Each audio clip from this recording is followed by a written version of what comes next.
chill?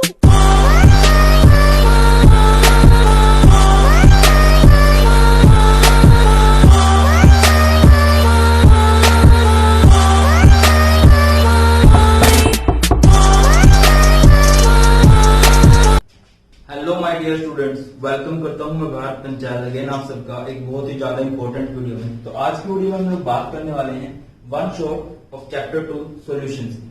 ये बिल्कुल latest pattern के अकॉर्डिंग वन शॉट है जो कि आपकी हेल्प करने वाला है, बहुत ज्यादा हेल्प करने वाला है बोर्ड एग्जाम 2021 में। 2021 के बोर्ड एग्जाम्स के लिए स्पेशली डिजाइन किया गया है। एंड मैं आपको बोलूंगा ये पूरी यूट्यूब पर सबसे बेस्ट वन शॉट है। क्यों है? इसके 2-3 रीजन है। सबसे पहला रीजन तो यही है कि ये बिल्कुल लेटेस्ट पैटर्न के अकॉर्डिंग बनाया गया है। मींस जो टॉपिक सिलेबस में से कट चुके हैं उनको हम लोगों ने इंक्लूड नहीं किया, फर्स्ट पॉइंट। दूसरा पॉइंट क्या है, इस एक वीडियो को देख के आप पूरा चैप्टर कवर कर सकते हो, ठीक है नहीं, बोर्ड एग्जाम्स के पॉइंट ऑफ व्यू से कि हाँ यार ये इंपॉर्टेंट है, उसको इतना आप लोगों ने पढ़ना है।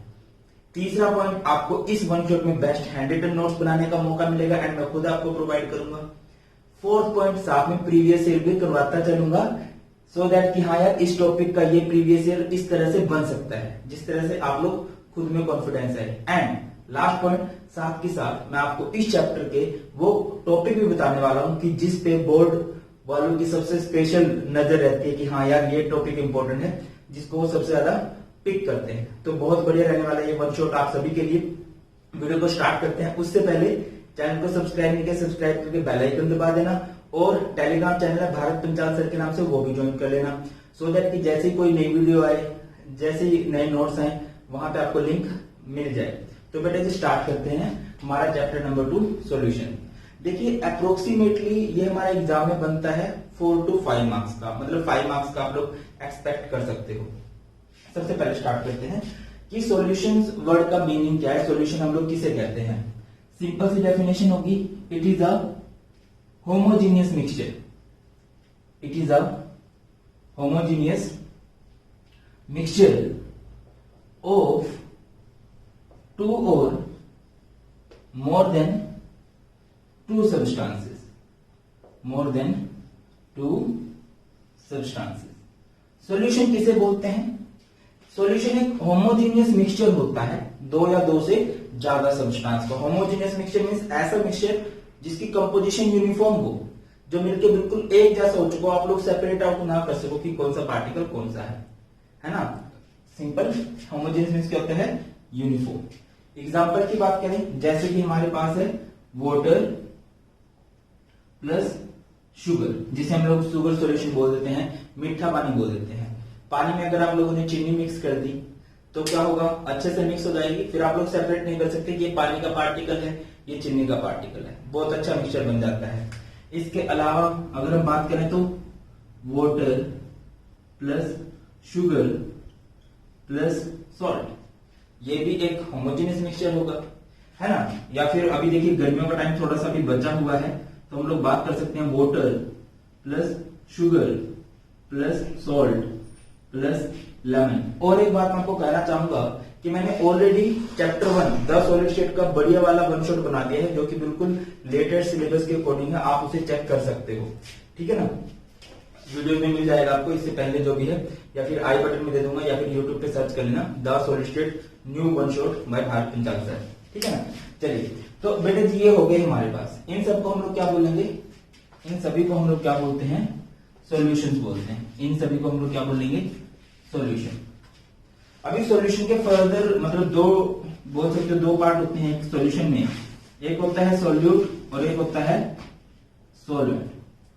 अभी सॉल्यूट किसे कहते हैं? Which is present in less amount, जो कम मात्रा में रहे उसे हम लोग बोलेंगे सॉल्यूट, और जो ज्यादा मात्रा में रहे, जो लार्ज अमाउंट में प्रेजेंट रहे, उसे हम लोग क्या बोलेंगे? सॉल्वेंट बोलने वाले हैं। फॉर एग्जाम्पल हम लोगों ने मीठा पानी बनाया। अब मीठे पानी में पानी ज्यादा होगा तो पानी यहाँ पे क्या कहलाएगा? सॉल्वेंट कहलाएगा। और चीनी कम ली है तो चीनी क्या कहलाएगी? यहाँ पर सॉल्यूट कहलाने वाली है। क्लियर है? अब आगे बात करिए, जरूरी बात हो गया, ठीक है सर। यहीं से आपको 2-3 टर्म सुनने को मिल जाएगी। सबसे पहले हमारे पास हो गई binary solution. Binary solution. Binary solution क्या होते हैं? Those solution which are prepared by two substance, जो दो सबस्टेंस से मिलकर बने। इसके बाद हमारे पास हो जाता है ternary solution. Ternary solution which are prepared by three substance. ठीक है, जैसे ये है, ये दो सबस्टेंस से मिलकर बना है, तो ये क्या है हमारे पास? एक बाइनरी सॉल्यूशन है। अभी इसकी बात करें तो ये तीन सबस्टेंस से मिलकर बना है, तो ये क्या हो गया? टर्नरी सॉल्यूशन हो गया। इसी तरह से हम लोग बात कर सकते हैं about quaternary solution. Quaternary solution, quarter means होता है फोर, तो those solution which are prepared by four substance are known as quaternary solution. Clear है ना? अब जैसे इसको नोटिस कीजिए, water plus sugar plus salt plus lemon से मिलकर बना है। क्लियर बेटा जी? एक और एग्जांपल आप लोग बोल सकते हो अपनी तरफ से, लाइक पॉलिमरी सॉल्यूशन। पॉलिमरी सॉल्यूशन, अभी पॉली मींस क्या होता है? मैनी, जो बहुत सारे सबस्टेंस से मिलकर बनता है। यहां पे आप लोग लिख सकते हो which are prepared by many substance, जो कई सारे सबस्टेंसेस से मिलकर बने। एग्जांपल जैसे हमारे पास एयर हो गया, बहुत सारी गैसेस का मिक्सचर होता है। टी हो गया, पानी, चीनी, पत्ती, दूध, उसके बाद अदरक, इलायची, सौंफ, तुलसी, कुछ भी मिला सकते हैं, तो ये हमारे पास पॉलिमरी सॉल्यूशन हो जाता है। आगे बढ़ते हैं तो नेक्स्ट हमारे पास आता है aqueous solution. Aqueous solution, aqueous solution हम लोग किसे बोलने वाले हैं? किसे बोलेंगे भाई? Aqueous solution. एक्वस क्या होता है? याद रखिए, एक्वस मीन्स होता है जलीय, जिसमें जल ज्यादा हो। In which water act as solvent. Water act as solvent, जिसमें पानी सोलवेंट का काम करता है। जैसे मीठा पानी बनाया, उसमें पानी ज्यादा है। क्लियर है कि नहीं? और जनरली हम जितने भी सॉल्यूशन पढ़ेंगे वो एक्वस होंगे। इस चैप्टर में ज्यादातर जो हम पढ़ने वाले हैं वो एक्वस होंगे, पानी में ज्यादा ही होगा। इसी तरह से यहाँ पे क्या हो सकता है? यहाँ पर नॉन एक्वस सॉल्यूशन भी हो सकते हैं। नॉन एक्वस सॉल्यूशन किसे कहेंगे? In which water is not present in large amount. Not present in large amount, जहां पर पानी ज्यादा मात्रा में ना रहे, ज्यादा अमाउंट में ना हो, उसे हम लोग बोलने वाले हैं नॉन एक्वस सॉल्यूशन। क्लियर होता है? अभी और भी बहुत सारी बातें हो सकती हैं, जैसे हम बात करें, चलिए इसको इतना ही रखते हैं, आगे थोड़ी देर में पढ़ेंगे इन बातों को। अभी एक नंबर का क्वेश्चन बन सकता है, जैसे मैंने बोला, मैं साथ साथ आपको ये बताता चलूंगा कि इस टॉपिक के आने के चांसेस ज्यादा हैं। बेटा जी अभी जो हम बात करेंगे ये एक नंबर से आपका एग्जाम में बन सकता है। ठीक है, इसको बोलते हैं सॉल्यूशन टेबल या types of solution. Types of solution. आप लोग क्या करोगे? एक तरफ आप लोग लिखने वाले हैं सोल्यूट, एक तरफ आप लोग लिखने वाले हो सोल्यूट, एक तरफ आप लोग लिखने वाले हो सोलवेंट, फिर आप लोग ये लिखोगे इसका नेम, फिर आप लोग लिखोगे इसका नेचर, और फिर आप लोग इसका लिखोगे एग्जाम्पल। तो एक टेबल बनानी है, और ये टेबल आपने बहुत अच्छे से याद करनी है, क्योंकि इस साल बोला गया है कि आपका 50% जो एग्जाम होने वाला है, 50% जो आपका पेपर होने वाला है वो ऑब्जेक्टिव होने वाला है, तो छोटे छोटे टॉपिक बन सकते हैं।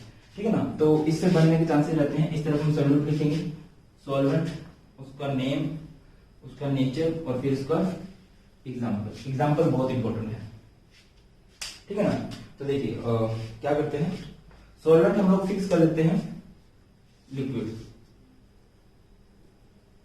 सॉल्वेंट हम लोगों ने फिक्स कर दिया लिक्विड, और जो सोल्यूट है वो पहले हम लोग ले लेते हैं, एक बार सॉलिड ले लेते हैं, फिर हम लोग क्या कर लेते हैं, लिक्विड ले लेते हैं, फिर हम लोग क्या कर लेते हैं, गैस ले लेते हैं।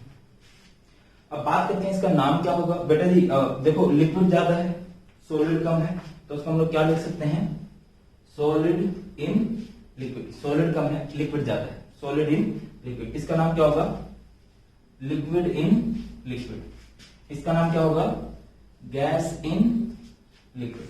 अगर बात करते हैं नेचर की, तो नेचर क्या होगी, देखिए जो चीज ज्यादा होती है ना वही नेचर होती है। ठीक है, क्योंकि हमने यहाँ पे लिक्विड ज्यादा लिया है, तो जो सॉल्यूशन बनने वाला होगा उसकी भी नेचर क्या रहेगी, लिक्विड ही रहने वाली है। एग्जाम्पल की बात करूं, सॉलिड कम हो लिक्विड ज्यादा हो, कोई ऐसा एग्जाम्पल आ रहा है यार? इसका एग्जाम्पल हो सकता है शुगर सॉल्यूशन, मीठा पानी। अभी मीठे पानी में क्या होगा, मीठा कम होता है, सॉलिड चीनी कम होगी और पानी ज्यादा होगा। अब बात करते हैं लिक्विड इन लिक्विड की, तो इसका एग्जाम्पल हो सकता है अल्कोहल प्लस वाटर, दारू में पानी मिला दिया, ठीक है ना। अब ये मैटर करता है क्या ज्यादा लेना है, बट होते वो दोनों लिक्विड हैं। हम लोग बात कर रहे हैं कम भी लिक्विड हो ज्यादा भी लिक्विड हो। उसके बाद गैस कम हो लिक्विड ज्यादा हो, इसका एग्जाम्पल हो सकता है कोल्ड ड्रिंक, है ना। जो कोल्ड ड्रिंक्स होती हैं, जिन्हें हम लोग सॉफ्ट ड्रिंक बोल सकते हैं, एरेटेड ड्रिंक्स बोल सकते हैं, इनमें क्या होता है, गैस डिजोल्व करवाई जाती है। कौन सी गैस डिजोल्व करवाई जाती है, कार्बन डाइऑक्साइड। आगे बढ़ते हैं, तो ये तो बात होगी, ठीक है जी। आगे बढ़ते हैं, अब सॉल्वेंट हम लोग फिक्स कर देते हैं भैया गैस, गैस फिक्स कर दिया, और जो सोल्यूट रहेंगे एक बार ले लेते हैं, सॉलिड फिर लिक्विड फिर गैस, ठीक है ना। अब इसका नाम क्या होगा, सॉलिड कम है गैस ज्यादा है, इसका नाम होगा सॉलिड इन गैस, इसका नाम होगा लिक्विड इन गैस, और इसका नाम होगा गैस इन गैस। क्लियर है। अब देखिए इसका नेचर क्या होने वाला है, सिंस यहां पर आपने ज्यादा अमाउंट में गैस लिया है, तो जो चीज ज्यादा मात्रा में रहती है ना, वही उसकी नेचर भी रहती है। अब यहाँ पे ज्यादा मात्रा में गैस है, तो नेचर भी गैस। एग्जाम्पल की बात करो, एग्जाम्पल क्या होगा भाई, सॉलिड कम हो गैस ज्यादा हो। बेटे जी इसका बेस्ट एग्जाम्पल हो सकता है स्मोक, या फिर I2 वेपर्स इन एयर, ठीक है ना। स्मोक की बात करो, जो धुआं होता है, धुएं में क्या होता है, छोटे छोटे ब्लैक ब्लैक पार्टिकल होते हैं, वो सॉलिड के होते हैं, बट ज्यादा मात्रा में तो वहां पे गैस ही होती है ना। अगली बात करो liquid in gas, liquid in gas का एग्जांपल हो सकता है फॉग, है ना। जब ये धुंध पड़ती है, छोटे छोटे वाटर के वेपर्स होते हैं, बट ज्यादा अमाउंट में अगेन वो गैस होती है। अब कम भी गैस हो ज्यादा भी गैस हो, gas in gas, gas in gas का एग्जाम्पल रहेगा एयर, है ना। जैसे नाइट्रोजन और ऑक्सीजन गैस होती है, मेनली दो ही गैस होती है, नाइट्रोजन और ऑक्सीजन। तो गैस इन गैस, और उनसे मिलके भी क्या बनता है, गैस बनता है। चलिए थोड़ी कलाकारी और बढ़ाते हैं और लेके आते हैं, ब्लैक पेन लेके आते हैं, है ना। चलिए तो अभी हमने सॉल्वेंट क्या कर दिया, सॉलिड, ठीक है। और सॉल्यूट क्या रहेगा, सॉलिड लिक्विड एंड गैस। अभी नाम क्या होगा इसका, इसका नाम होगा सॉलिड इन सॉलिड, इसका नाम होगा लिक्विड इन सॉलिड, इसका नाम होगा गैस इन सॉलिड, ठीक है ना, गैस इन सॉलिड। अभी बेटा जी नेचर क्या होगी, जैसे कि मैंने आपको बताया जो चीज लार्ज अमाउंट में रहती है ना, वो ही नेचर भी रहती है। तो यहाँ पे नेचर भी क्या रहने वाली है, सॉलिड ही रहने वाली है।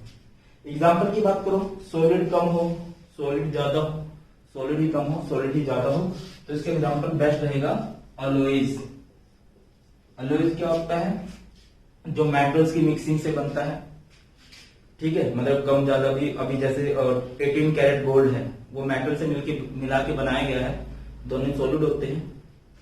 अब लिक्विड इन सॉलिड का बेस्ट एग्जांपल क्या रहेगा, लिक्विड इन सॉलिड के लिए आप लोग बोल सकते हो हाइड्रेटेड सॉल्ट, हाइड्रेटेड सॉल्ट। अभी हाइड्रेटेड सॉल्ट क्या होता है, जैसे नमक लिया बहुत ज्यादा, एक बाउल लिया नमक का, और उसमें क्या कर दिया, थोड़ा सा आपने पानी मिला दिया, थोड़ा सा आपने पानी मिला दिया, तो ये जो नमक है ना, ये हाइड्रेटेड हो जाएगा, इसमें थोड़ी सी नमी आ जाएगी, और इस नमक को हम लोग क्या बोलने वाले हैं, इस नमक को हम लोग बोलने वाले हैं हाइड्रेटेड सॉल्ट। आगे बढ़ते हैं, गैस इन सॉलिड का एग्जांपल करते हैं। गैस इन सॉलिड का एग्जांपल क्या होगा, रस्ट, या कह सकते हैं आप लोग रस्टेड आयरन, रस्टेड आयरन। जब लोहे को जंग लग जाता है, तो बेटा लोहा सॉलिड होता है, बट उस पर जो जंग लगता है वो लगता है एटमॉस्फेरिक गैसेस की वजह से। ये टेबल बहुत इंपॉर्टेंट है, एक बार जल्दी से इस सारे को नोट कर लो, सो दैट कि हम लोग आगे बढ़े। जल्दी से इसको चिपका दीजिएगा। चलिए तो अगली बात करते हैं कंसंट्रेशन ऑफ सॉल्यूशन से रिलेटेड। अगर मैं प्रीवियस 10 ईयर में करूं तो इससे रिलेटेड बेटा जी 9 क्वेश्चन बने हुए हैं कंसंट्रेशन ऑफ सॉल्यूशन से रिलेटेड। वो क्वेश्चन किस तरह से बने वो तो हम देखेंगे। सिंपल से स्टार्ट करते हैं। वैसे कंसंट्रेशन का मतलब क्या होता है, कंसंट्रेशन ऑफ सॉल्यूशन का मतलब है कि आपने अमाउंट ऑफ सोल्यूट चेक करना है सॉल्यूशन के अंदर, कि सॉल्यूशन के अंदर सोल्यूट कितना है, इसको हम लोग सिंपल बोल सकते हैं कंसेंट्रेशन ऑफ सॉल्यूशन। चलिए सबसे सिंपली जो स्टार्ट होंगे, हमारे 2-3 टॉपिक यहां से स्टार्ट होने वाले हैं। सबसे पहला है mass percentage. Mass percentage is generally represented by W by W। ठीक है, किस तरह से डिफाइन करते हैं? It is defined as mass of a component, mass of a component present in per 100 parts mass of solution, per 100 parts mass of solution। इसको हम लोग सिंपली इस तरह से दिखा सकते हैं। जैसे आपको कहीं पे कैलकुलेट करना है मास परसेंटेज ऑफ ए, तो इसका फॉर्मूला क्या होगा? Mass of A to the mass of solution, और परसेंटेज जब भी निकालते हैं इनटू में क्या लग जाता है? 100 लग जाता है। अब मैं एक एग्जांपल देता हूं आपको। जैसे आपके पास एक सॉल्यूशन है जिसमें ए है 10 ग्राम, बी है 15 ग्राम। मैं आपको बोलूं यहाँ पे मास परसेंटेज ऑफ ए क्या होगा? मास परसेंटेज ऑफ ए क्या होगा भाई? मास ऑफ ए का मास हमें 10 दे रखा है, बाय मास ऑफ सॉल्यूशन, यानी दोनों का सम जो कि 25 हो जाएगा। सॉल्यूशन क्या होता है? मिक्सचर ना। और परसेंटेज जब भी निकालने इनटू में क्या आएगा? 100 आएगा। यहां से ये सोल्व हो जाएगा। सिमिलरली अगर मैं आपको बोलता हूं mass percentage of B calculate कीजिए, मास परसेंटेज ऑफ बी क्या होगा? मास ऑफ बी जो कि 15 दे रखा है, बाय टोटल 25, और परसेंटेज जब भी निकालते हैं इनटू में क्या लग जाता है भैया? 100 लग जाता है। चलिए अगर सिमिलरली मैं आपको बोलता हूं बिल्कुल मास परसेंटेज जैसे ही मिलती जुलती एक टर्म है जिसे हम लोग जानते हैं वॉल्यूम परसेंटेज के नाम से, volume percentage V by V। Even NCERT में क्वेश्चन भी है। कम चांसेस बनते हैं कि ये सीधे पूछे जाए, ज्यादातर इनकी टर्म्स यूज की जाती है। किस तरह से यूज की जाती है वो हम डिस्कस करेंगे। वॉल्यूम परसेंटेज की बात करें तो वॉल्यूम परसेंटेज क्या होगा? Volume of a component to the per 100 parts volume of solution, है ना। लाइक आपको कोई बोल रहे कि वॉल्यूम परसेंटेज निकालो ऑफ बी कहीं पे, तो इसका फॉर्मूला क्या रहेगा? वॉल्यूम ऑफ बी और to the volume of solution, और परसेंटेज जब भी निकालते हैं इनटू में क्या लग जाता है? 100 लग जाता है।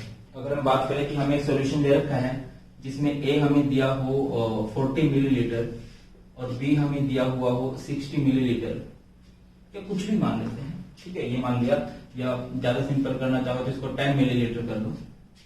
मैं आपको बोलता हूं, बताइए यहां से वॉल्यूम परसेंटेज ऑफ ए क्या होगा?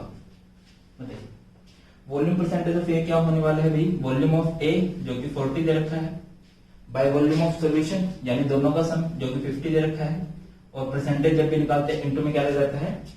100। वॉल्यूम परसेंटेज आ जाएगा। एक इसी जैसा एक और टॉपिक है जिसे हम लोग बोलते हैं mass by volume percentage. Mass by volume percentage. अभी मास बाय वॉल्यूम परसेंटेज क्या होता है? It is defined as mass of a component, mass of a component to the per 100 parts volume of solution। ठीक है, जैसे exam में term use की गई calculate mass by volume percentage of A, तो कैसे लिखोगे आप? ऊपर मास लिखा जाएगा मींस मास ऑफ ए, और अपॉन में क्या लिखा जाएगा? वॉल्यूम ऑफ सॉल्यूशन, और परसेंटेज जब भी निकालते हैं इनटू में क्या लग जाता है? 100 लग जाता है। ये रहता है मास of A by volume of solution, और परसेंटेज जब भी निकालने इनटू में लगेगा 100। अभी देखिए एग्जाम्स में किस तरह से क्वेश्चन बनेगा, सॉरी देखिए किस तरह से इसको यूज किया जाता है।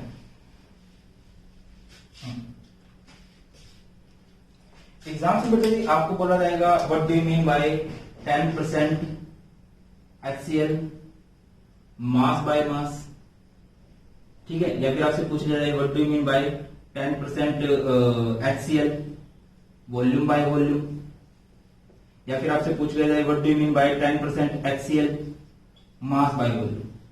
पेपर में आपसे कुछ इस तरह से क्वेश्चन बनेंगे। HCl मास बाय मास का मतलब क्या है, HCl वॉल्यूम बाय वॉल्यूम का मतलब क्या है, HCl मास बाय वॉल्यूम का मतलब क्या होता है। तो फोकस कीजिए कि होगा क्या। ये मास बाय मास है, यानी कि ये होगा mass by mass term. Mass by mass term यानी ऊपर मास होगा किसका, जिसकी बात की गई है, HCl की बात की गई है, और नीचे मास होगा किसका, टोटल सॉल्यूशन। मास की यूनिट क्या रहती है, मास की यूनिट रहती है ग्राम्स। याद रखिए मास की यूनिट क्या रहती है, ग्राम्स रहती है। अभी आगे फोकस करो आप लोग, मास ऑफ सॉल्यूशन ऊपर मास ऑफ HCl। अभी HCl का मास कितना होगा, जितना परसेंट दिया है, यानी 10। यूनिट क्या होगी, 10 ग्राम HCl इन। अभी सॉल्यूशन कितना होगा, देखिए बेटा जी, अगर कभी भी परसेंटेज की बात हो जाती है तो टोटल चीज 100 हो जाती है। In 100 gram solution. I hope you are getting my point, मैं क्या बोलना चाह रहा हूं, नहीं समझ में आ रहा, मैं दोबारा करता हूं। देखिए जैसे आपको बोला गया 10% HCl वॉल्यूम बाय वॉल्यूम, तो आप लोग क्या लिखोगे, ऊपर वॉल्यूम और नीचे भी वॉल्यूम। नीचे वॉल्यूम किसका लिखा जाएगा, ऑफ सॉल्यूशन का, और ऊपर वॉल्यूम किसका लिखा जाएगा, जिसकी बात की गई है, इट मींस HCl का।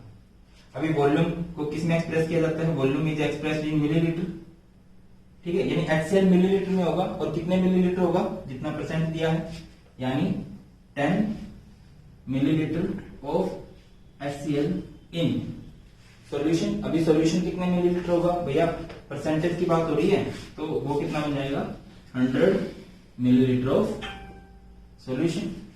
100 मिलीलीटर ऑफ सॉल्यूशन। इसकी बात करो 10% HCl मास बाय वॉल्यूम की। मास बाय वॉल्यूम का मतलब क्या है कि ऊपर मास लिखा जाएगा और नीचे क्या लिखा जाएगा, वॉल्यूम। वॉल्यूम ऑफ किसका, सॉल्यूशन का, और ऊपर मास ऑफ किसका लिखा जाएगा, HCl का।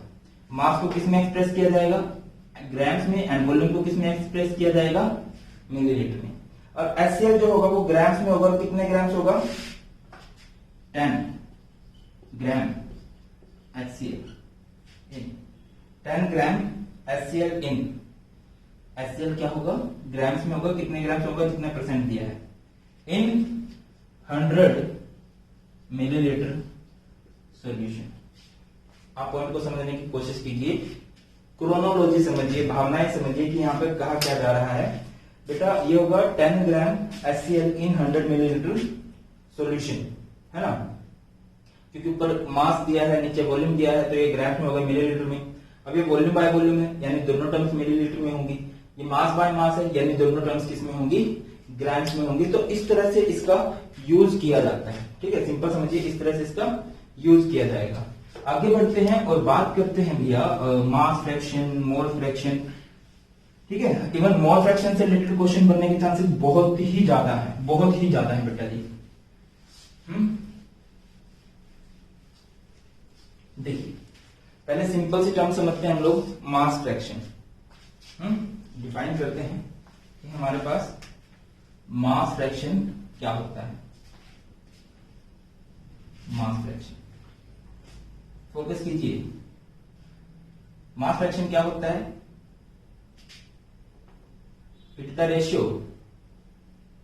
फ्रैक्शन का मतलब ही क्या होता है, ratio, division. It is the ratio of mass of a component to the total mass of solution. Total mass of solution. And जरूरी बात, mass fraction is a unitless quantity. Mass fraction क्या है, यूनिटलेस क्वांटिटी है, इसकी कोई unit नहीं होती। एक और जरूरी बात, mass fraction of solution, mass fraction of solution is always 1। Solution की मास फ्रैक्शन हमेशा 1 रहती है। जैसे मैं आपको बोलूं, अच्छा मास फ्रैक्शन को जनरली आप लोग x से रिप्रेजेंट करते हो, मास फ्रैक्शन ऑफ A आपको निकालनी है, तो फॉर्मूला क्या रहेगा, mass of A bye mass of solution. क्या चाहिए, mass of A bye mass of solution. Similarly अगर मैं आपको बोलूं मास फ्रैक्शन ऑफ B निकालिए, तो फॉर्मूला क्या रहेगा, जिसकी मास फ्रैक्शन निकालनी है उसका मास उत्तर।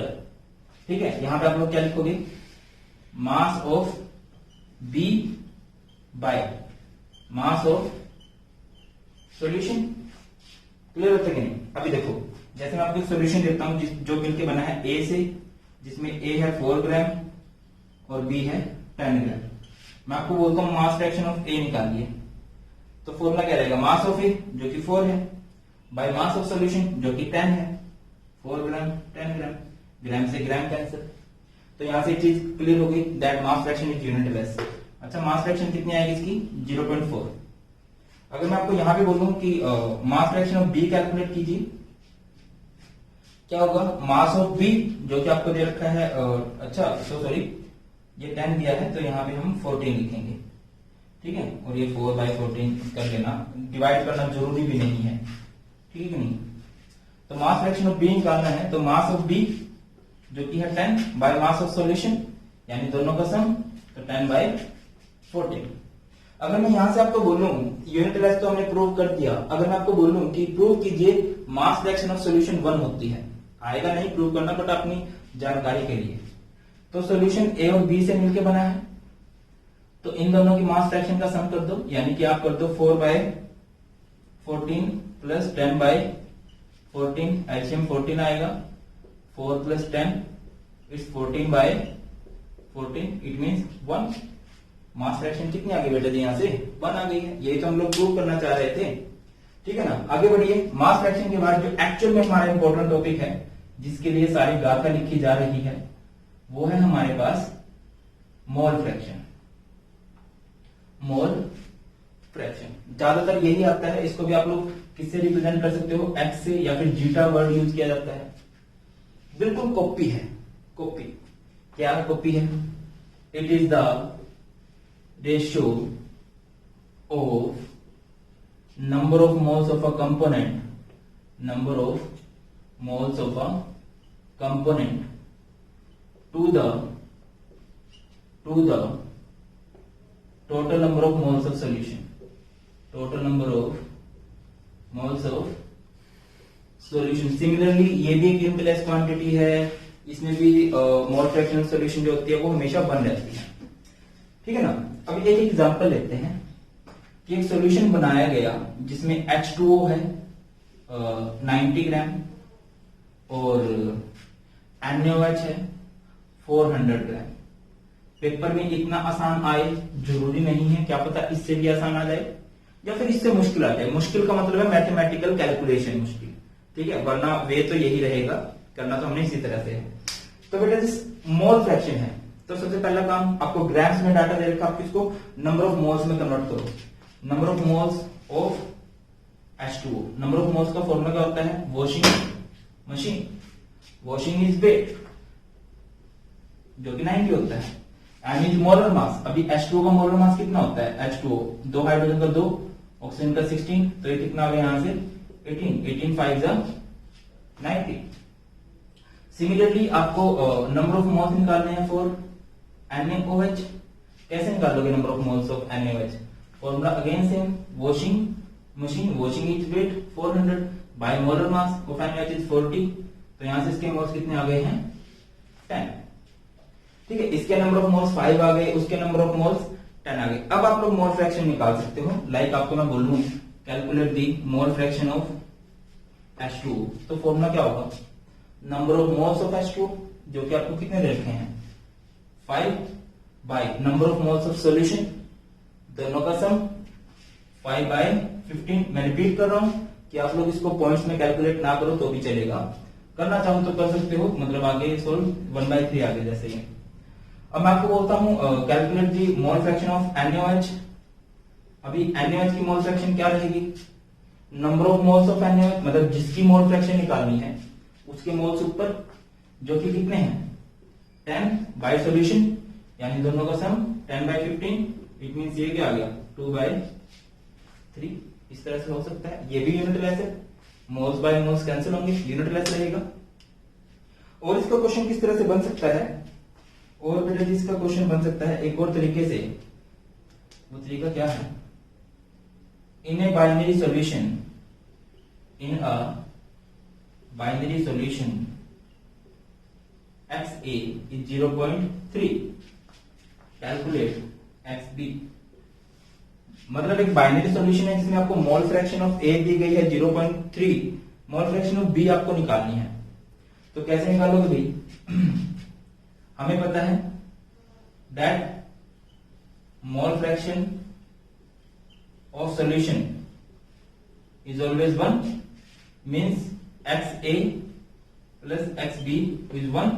XA की वैल्यू 0.3 है और यहां से XB की वैल्यू आ जाएगी कि नहीं? XB की वैल्यू आ जाएगी 0.7। इस तरह से इस क्वेश्चन को हम लोग आसानी से सोल्व कर सकते हैं, बिना किसी झिझक के इसको सोल्व किया जा सकता है।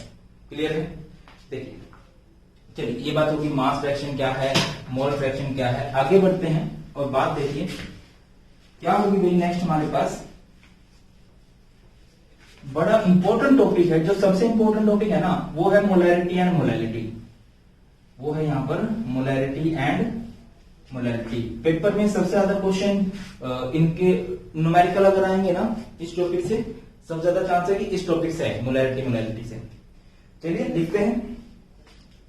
एक तरफ हम लोग लिख लेते हैं मोलैरिटी, बहुत इंपॉर्टेंट है और मैं चाहूंगा लिख भी नहीं आप लोग इसको। Molarity is represented by capital M, और एक होता है हमारे पास मोलैलिटी, जिसको हम लोग रिप्रेजेंट करते हैं बाय स्मॉल m। डिफाइन किस तरह से करेंगे मोलैलिटी को? It is defined as number of moles of solute dissolved in per liter of solution। क्या होता है? Number of moles of solute dissolved in per litre of solution. अगर मैं यहां से आपको फॉर्मूला लिखने को बोलूं तो आप लोग क्या लिख सकते हो? Number of moles of solute by volume of solution in litre. याद रखिए, इसको कैपिटल M से रिप्रेजेंट करते हैं। मोलैलिटी की बात करें, थोड़ी सी कॉपी है क्योंकि मोल मोल की बात हो रही है, तो इसको किस तरह से डिफाइन किया जा सकता है? Number of moles of solute dissolved in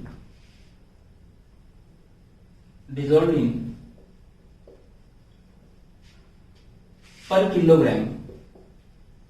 kilogram of solvent. Molality is represented by small m, और फॉर्मूला क्या रहेगा?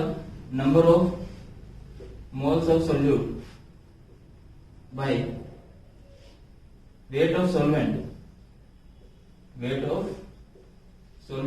इन किलोग्राम। ऊपर सेम है, नीचे डिफरेंस है। यहाँ पे हम वॉल्यूम ऑफ सॉल्यूशन की बात करते हैं और यहाँ पे हम लोग किसकी बात करते हैं? वेट ऑफ सॉल्वेंट की बात करते हैं। यहां से हम लोग बात कर सकते हैं इनकी यूनिट की। यूनिट क्या रहेगी? इस केस में चेक कीजिए, मोल्स पर लीटर। यूनिट क्या बनेगी? Moles per litre.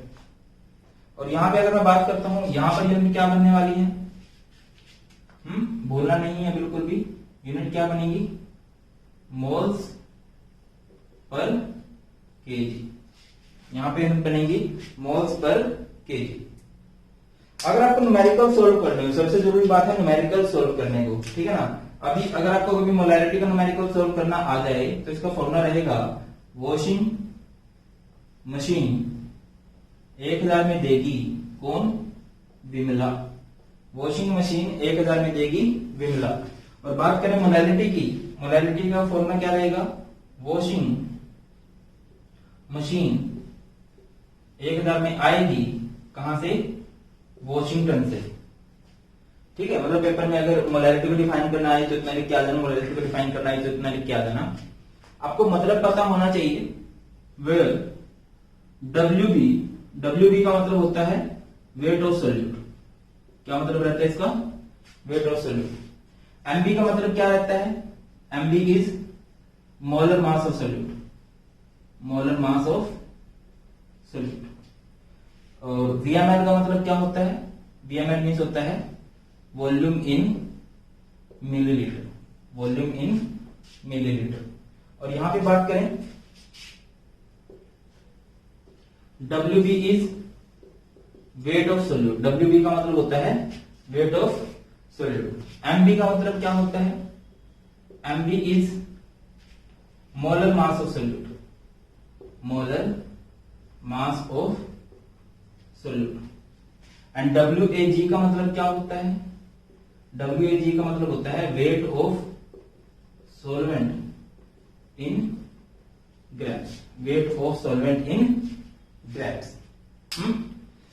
ये बात होगी। एक न्यूमेरिकल देख लेते हैं जिससे आपको ज्यादा अच्छी फील आने लगे कि हाँ सर ये न्यूमेरिकल हमने अटेम्प्ट किया था, ये हमारे भारत सर ने हमें सोल्व करवाया था। जैसे क्वेश्चन आ गया कि calculate molarity of 20 gram NaOH in 500 millilitre solution. आपको इसकी मोलैरिटी निकालनी है। मोलैरिटी का फॉर्मूला क्या होता है? वॉशिंग मशीन 1000 में देगी, कौन देगी भाई? विमला। वॉशिंग मशीन 1000 में देगी विमला। Washing means weight. अभी वेट कितना दिया हुआ है? 20 बाय मोलर मास। अभी NaOH का मोलर मास निकाल लो। Na 23, ऑक्सीजन का 16, हाइड्रोजन का 1, सबको जोड़ दो 40 आएगा, इंटू में 1000 और बाय वॉल्यूम कितना दिया गया है? 500। ठीक है, तो ये 500 टू 1000 और ये 20 से 20 कैंसिल और ये 1 यूनिट लेना मोल्स पर लीटर, या फिर कैपिटल M भी लिखोगे तो समझ में आता है कि ये मोलैरिटी की ही बात की गई है। अगर यही क्वेश्चन यहाँ पे पूछ गया है, मान लो कुछ इस तरह से क्वेश्चन आ जाए 20 ग्राम NaOH इन 500 ग्राम HCl। ये अपनी तरफ से बनाया गया क्वेश्चन है, फोकस कीजिएगा। 20 ग्राम NaOH इन 500 ग्राम HCl। आपको इसकी मोलैरिटी कैलकुलेट करने को बोला गया। मोलैरिटी का फॉर्मूला वॉशिंग मशीन 1000 में आएगी वॉशिंगटन से। अभी बड़ी बड़ी बातें मत करना, 1000 में कहां से आती है, ये सिर्फ ट्रिक है ना, ट्रिक है ये। तो अभी वॉशिंग यानी वेट जो कि दिया गया है 20 bye molar mass of NaOH। अभी NaOH का मोलर मास कितना रहता है? 40 इंटू में 1000 bye weight of solvent. Weight of solvent आपको दिया गया है 500, तो सिंपल आप कर लो इसे भी। ये कितना जाएगा 2 पे, ये 20, ये 1 और ये 1 मोलर आंसर आ जाएगा। क्या चाहिए? 1 मोलर आंसर चाहिए था, 1 मोलर आंसर भी आ चुका है। क्लियर है नहीं? चलिए इस तरह से आप लोग क्वेश्चन सोल्व कर सकते हैं, और भी क्वेश्चन आएंगे, कोई दिक्कत नहीं है। सबसे बड़ी बात है कि इनके अंदर डिफरेंस क्या है। ठीक है, सबसे बड़ी बात है कि इनके अंदर मेन डिफरेंस क्या है। देखिए मोलैरिटी क्या है? Molarity is a mass by volume concept. Volume concept and decreases with increase in temperature. Molarity क्या है? एक मास बाय वॉल्यूम कंसेप्ट है, क्योंकि अगर आप टेम्परेचर बढ़ाओगे तो वॉल्यूम बढ़ेगा, है ना। टेम्परेचर बढ़ाओगे तो वॉल्यूम बढ़ेगा। मोलैरिटी और वॉल्यूम इनवर्सली है, इनवर्सली है तो ये बढ़ेगा, तो ये इसको घटना पड़ेगा, है कि नहीं? ये फंडा है। और मोलैरिटी क्या है? Molarity is a mass by mass concept. Molarity is a mass by mass concept which is independent of temperature। Temperature का कोई प्रभाव नहीं पड़ता मोलैरिटी पे अगर बात करें। ठीक है, ये तो डिफरेंस हो गया। अब एक क्वेश्चन आता है कि इनके अंदर रिलेशनशिप क्या है, कैसे आप कभी मोलैरिटी दे रखी हो तो मोलैरिटी निकाल सकते हो। आसान सा रिलेशन है भाई महात्मा, बिल्कुल आसान सा रिलेशन है। Molarity is Modi by 1 plus Mamata Banerjee. ठीक है, अब आपको इन सब का मतलब पता होना चाहिए, सबसे बड़ी बात है ये। और न्यूमेरिकल्स बन सकते हैं कि आपको मोलैरिटी दे के मोलैरिटी निकालनी है या थोड़ा बहुत, ठीक है ना, तो अच्छे से। तो भैया इस कैपिटल M का मतलब होता है यहाँ पर मोलैरिटी, पता भी होगा। इस स्मॉल m का मतलब होता है यहाँ पर मोलैलिटी। इस D का मतलब होता है यहाँ पर डेंसिटी। ठीक है, इसका तो पता ही आपको। और इस MB का मतलब होता है मोलर मास इन किलोग्राम। क्या रहता है भाई? मोलर मास इन किलोग्राम रहता है। तो बेटा जी इसके ऊपर जल्दी से नोट कर लीजिए और फिर हम लोग आगे बढ़ते हैं। ये इंपॉर्टेंट टॉपिक रहता है, ठीक है। और कोशिश करना है इसके 1-2 क्वेश्चन लगा लो प्रीवियस ईयर से, एंड टेंशन मत लेना। मैं इसके डिस्क्रिप्शन में ही नोट्स के साथ साथ प्रीवियस ईयर भी अपलोड कर दूंगा, ठीक है। आप लोगों ने क्वेश्चन लगाने, एक बार जल्दी से चिपकाओ, जल्दी से। तो अभी बात करते हैं सोल्यूबिलिटी एंड हेनरी लॉ की। इससे रिलेटेड प्रीवियस 10 ईयर में 11 क्वेश्चन बने हैं। अब तुम लोग बोलोगे कि यार 10 साल में 11 क्वेश्चन कैसे बन सकते हैं। मैं आपको पहले ही क्लियर कर दूं, इसमें मैं बात कर रहा हूँ सीबीएसई जहां पर भी एग्जाम लेता है। अब सीबीएसई एग्जाम लेता है ऑल इंडिया लेवल पे, दिल्ली का अलग पेपर बनता है और फॉरेन का अलग पेपर बनता है, उन सब के मिला के 11 क्वेश्चन बने हैं। तो बात करते हैं सोल्यूबिलिटी की, बट उससे पहले हमें एक सॉल्यूशन पढ़ना पड़ेगा जिसे बोलते हैं सैचुरेटेड सॉल्यूशन। सैचुरेटेड सॉल्यूशन किसे कहते हैं? Those solution in which no more solute can be added. Solution की वो स्टेज जिसमें आप और ज्यादा सोल्यूट को ऐड नहीं कर सकते। मैं आपको एक एग्जांपल देता हूं। आप पानी लो एक नॉर्मल टेम्परेचर पे, पानी का गिलास लिया, आप खुद भी ट्राई कर सकते हो। आप उसमें चीनी डाल दो, चीनी घोलो, घुल जाएगी इसमें। 2 चम्मच डालो, 3 चम्मच डालो, 4 चम्मच डालो, घोलते रहो बेटा जी। एक स्टेज ऐसी आएगी जब उसमें चीनी घुलना बंद हो जाएगी। उस स्टेज पे जितनी चीनी मतलब घुल चुकी है वो उसकी सोल्यूबिलिटी है, एंड वो जो सॉल्यूशन बना है जहां पे चीनी घुलनी बंद हुई है उस सॉल्यूशन को हम लोग बोलेंगे सैचुरेटेड सॉल्यूशन। आगे बढ़ते हैं तो हमारा टॉपिक अराइज होता है सोल्यूबिलिटी। सोल्यूबिलिटी को हम लोग बोलते हैं घुलनशीलता। क्या बोलते हैं हम लोग? घुलनशीलता। क्या मतलब है? Maximum amount of substance that can be dissolved in a specific amount of solvent so that the solution becomes saturated. कि आप कितना सोल्यूट ऐड कर सकते हो, कितना ज्यादा से ज्यादा सोल्यूट ऐड कर सकते हो एक सॉल्वेंट के अंदर, सो दैट कि जो सोल्यूशन बन जाए वो सैचुरेटेड बन जाए। इस स्टेज को हम लोग बोलते हैं, उस पॉइंट को हम लोग बोलते हैं सोल्यूबिलिटी, कि कितना ज्यादा सोल्यूट आपने डिसॉल्व करवाया है। अब बात करते हैं वो कौन कौन से फैक्टर्स हैं जो सोल्यूबिलिटी को अफेक्ट करते हैं। सबसे पहला फैक्टर है nature of solute and solvent. And ऐसा नहीं है, ब्रेक होती है, केमिस्ट्री है तो chemistry is the name of exception, है ना। तो देखिए सबसे पहला फैक्टर है सोल्यूट एंड सॉल्वेंट की नेचर। तो इसके लिए सिंपल याद रखिए कि अगर कोई पोलर सब्सटेंस है तो वो पोलर में घुलेगा, और वो नहीं घुलेगा, किस में नहीं घुलेगा भाई? वो नॉन पोलर में। सिमिलरली अगर आपके पास कोई नॉन पोलर सब्सटेंस है तो वो नॉन पोलर में घुलेगा, किस में नहीं घुलेगा? पोलर में। ये बात आप लोगों ने अच्छे से याद रखनी है, क्लियर है कि नहीं? अगर कोई भी पोलर सब्सटेंस है वो घुल जाएगा पोलर में, किस में नहीं घुलेगा? नॉन पोलर में। सिमिलरली अगर कोई नॉन पोलर सब्सटेंस है वो किस में घुलेगा? अरे सिंपल समझे ना। अभी जैसे एक बात समझिए कि स्कूल में एक फंक्शन हो रहा है, एक बॉयज की रो है, एक गर्ल्स की रो है, ठीक है, इस तरह से बनी हुई है। एक लड़का फंक्शन में लेट पहुंचा, तो आप ये बताओ कि ये लड़का कहां बैठेगा? ऑब्वियस सी बात है, इसका दिल चाहे कुछ भी करे बट इसे बैठना तो लड़कों की रोज में ही पड़ेगा ना भाई।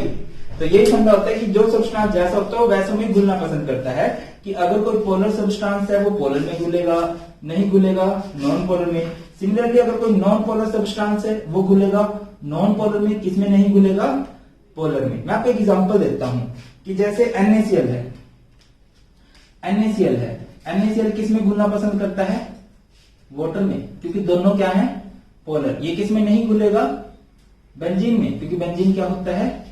Non polar. जो जैसा होता है वो वैसे में घुलता है, हमेशा जैसा कुछ नहीं होता, मोस्टली ऐसा होता है, ठीक है कि नहीं? अभी तक तो यही आपने समझना है कि पोलर सब्सटेंस पोलर में घुलेंगे और non polar substance non polar में घुलेंगे। अगर वो शराबी है उसे शराबी बहुत अच्छे लगेंगे, है कि नहीं? और जो केमिस्ट्री में अच्छे से पढ़ना चाहते हैं उसे भारत सर भी अच्छे लगेंगे, लगने ही चाहिए। चलिए, ये तो एक बात हुई, और भी बहुत सारे टीचर्स हैं जो अच्छा पढ़ाते हैं। Next is effect of temperature. अभी टेम्परेचर का क्या रोल रहेगा सोल्यूबिलिटी पे? देखिए, टेम्परेचर की बात करें तो 2 तरह की प्रोसेस होती हैं बेटा जी। एक होती है एक्सोथर्मिक प्रोसेस, है ना, और एक होती है एंडोथर्मिक प्रोसेस। एक्सोथर्मिक प्रोसेस क्या होती हैं? इन विच हीट इज रिलीज्ड, जिनमें हीट रिलीज होती है। और एंडोथर्मिक प्रोसेस कौन सी होती है? इन विच हीट इज एब्जॉर्ब्ड, जिसमें हीट एब्जॉर्ब होती है। अगर कोई प्रोसेस ऐसी है जिसमें हीट रिलीज होती है और आप उसे टेम्परेचर प्रोवाइड कर रहे हो जिसमें से ऑलरेडी हीट रिलीज हो रही है, उसको टेम्परेचर दोगे तो वो उसके लिए फेवरेबल कंडीशन नहीं है। समझिए, एक्टोथर्मिक प्रोसेस के पास ऑलरेडी हीट जा रहा है, दैट्स व्हाई वो रिलीज कर रही है।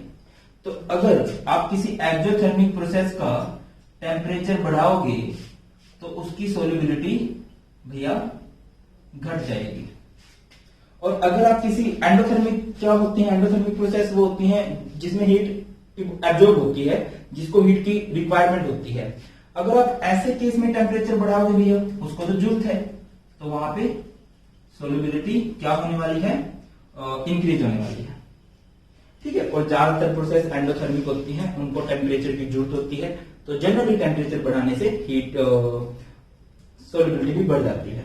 एंड ये जो हम बात कर रहे हैं फैक्टर्स अफेक्टिंग सोल्युबिलिटी, ये हम बात कर रहे हैं for solid in liquid, solid in liquid की सोल्युबिलिटी की बात कर रहे हैं।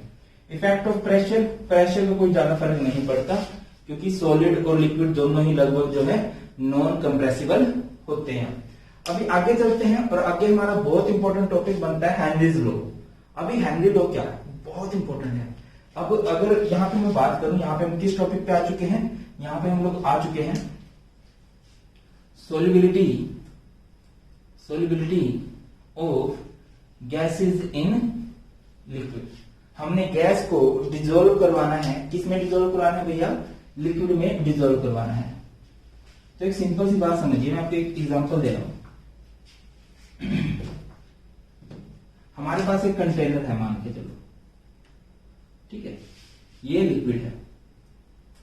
अब लिक्विड में गैस डिसॉल्व नहीं हो सकती, गैस की नेचर ऊपर उड़ने की, ठीक है, बट हम फोर्स करें किसी गैस को कि तो इसमें घुल, ये गैस के पार्टिकल्स हैं, मैंने इस पे प्रेशर लगा दिया, पिस्टन लगाया और इस पिस्टन को हम लोग नीचे की तरफ दबाने लगे। अब बेटा जितना ज्यादा हम इसको दबाते रहेंगे उतनी गैस इसमें घुलती जाएगी, क्योंकि गैस के पास कोई ऑप्शन नहीं है, गैस ऊपर नहीं जा सकती, गैस नीचे जाएगी। अगर हम इस पिस्टन को नीचे दबा रहे हैं, हम प्रेशर ज्यादा लगा रहे हैं, तो गैस इसमें घुलेगी। तो यही बात थी हेनरी लॉ, जो आपने 11th क्लास में पढ़ा है, बट अभी हम थोड़ी सी मॉडिफाइड फॉर्म पढ़ेंगे। तो देखिए हेनरी जी ने क्या बोला, amount of a gas dissolved in a given amount of liquid is proportional to the pressure of gas और pressure applied above the gas। कि कोई गैस कितनी घुलेगी, कितना अमाउंट घुलेगा, उसका डिपेंड करता है कि हम उस पर कितना प्रेशर लगा रहे हैं या उस गैस का प्रेशर कितना है। ठीक है, M is directly proportional to P, या फिर इसको आप सिंपल लिखना चाहो तो आप लोग लिख सकते हो M is equal to KHP, KHP भी इसको लिखा जा सकता है। अब अगली बात करें तो डाल्टन जी ने इसको मॉडिफाई किया थोड़ा सा, और अभी बेटा जी हमने इसको ही पढ़ना है, इसी को हमने ज्यादा यूज भी करना है। देखिए डाल्टन की मॉडिफिकेशन क्या है, partial pressure of a gas in vapour phase is proportional to the mole fraction of gas in solution. देखो यार अभी क्या है कि जो मास हो गया, ये प्रेशर हो गया, ये पुरानी टर्म्स है, ठीक है कि नहीं। अब डाल्टन जी आ चुके थे, डाल्टन का अगर आप लोगों को याद हो स्टेट्स ऑफ मैटर में ना, उन्होंने Dalton law Dalton law of partial pressure भी दिया था। तो यहां पे उन्होंने यही बोला कि भाई किसी भी गैस का जो पार्शियल प्रेशर होता है, ये उन्होंने डाल्टन लॉ में भी बात की थी। अब हेनरी लॉ को भी थोड़ा मॉडिफाई किया कि जो पार्शियल प्रेशर है किसी गैस का, वो डिपेंड करता है उसकी मोल फ्रैक्शन पे, कि कोई गैस कितना प्रेशर लगाएगी डिपेंड करता है कि उस गैस का पार्शियल प्रेशर कितना है। सिंपल याद रखो। तो हमने चेंज कर दिया, तो यहां से P is directly proportional to XB। P यहां से इसको हटाएंगे तो यहां से कांस्टेंट आएगा, इसको बोलते हैं हेनरी कांस्टेंट। बहुत इंपॉर्टेंट है हेनरी कांस्टेंट। अभी हेनरी कांस्टेंट क्या होता है, इसकी वैल्यू डिपेंड करती है, डिपेंड्स अपॉन टेम्परेचर। याद रखना टेम्परेचर बढ़ेगा KH की वैल्यू भी बढ़ेगी। एक और बात मैं आपको बता दूं, KH is inversely proportional to solubility. याद रखना बहुत क्वेश्चन बनते हैं कि आपको ना 2-3 गैसेस की KH की वैल्यू दे दी जाती है और आपसे पूछ लिया जाता है कि किसकी सोल्युबिलिटी ज्यादा है। जैसे मैं आपको एक एग्जांपल दूं, एक जगह पे एक गैस है A, एक जगह पे गैस है B, उसकी एक की KH की वैल्यू है 10 और दूसरे की KH की वैल्यू है 20। तो पूछा गया किसकी सोल्युबिलिटी ज्यादा है। याद रखिए KH is inversely proportional to solubility, तो मतलब जिसकी KH की वैल्यू कम उसकी सोल्युबिलिटी ज्यादा। सो हियर इज A ज्यादा सोल्युबल होगा, ठीक है कि नहीं। और टेम्परेचर बढ़ाने से सोल्युबिलिटी हमेशा घटती है। प्रेशर बढ़ाने से सोलिबिलिटी हमेशा बढ़ती है। प्रेशर लगाओगे तो चीज ज्यादा घुलेगी। क्लियर है? अब एप्लीकेशंस क्या है हेनरी लॉ की, हम डेली लाइफ में कहां पे ऑब्जर्व कर सकते हैं? देखिए, जहां पे भी ज्यादा प्रेशर है वहां पे सोलिबिलिटी ज्यादा है। एग्जांपल देते हैं, solubility of CO2 in soft drinks and soda drinks. ये कोल्ड ड्रिंक्स होती हैं, शैंपेन, बियर, ये सभी इनमें कार्बन डाइऑक्साइड डिसॉल्व करवाई जाती है। वो कैसे डिसॉल्व कराई जाती है? उस पर प्रेशर लगाते हैं, और यही तो हेनरी जी ने बोला है कि अगर प्रेशर बढ़ाओगे तो सोलिबिलिटी बढ़ेगी, प्रेशर बढ़ाओगे तो सोलिबिलिटी बढ़ने वाली है। ठीक है नहीं? तो क्या है भाई, solubility of CO2 in soft drinks and soda drinks, ये किसका है? हेनरी लॉ की ही देन है।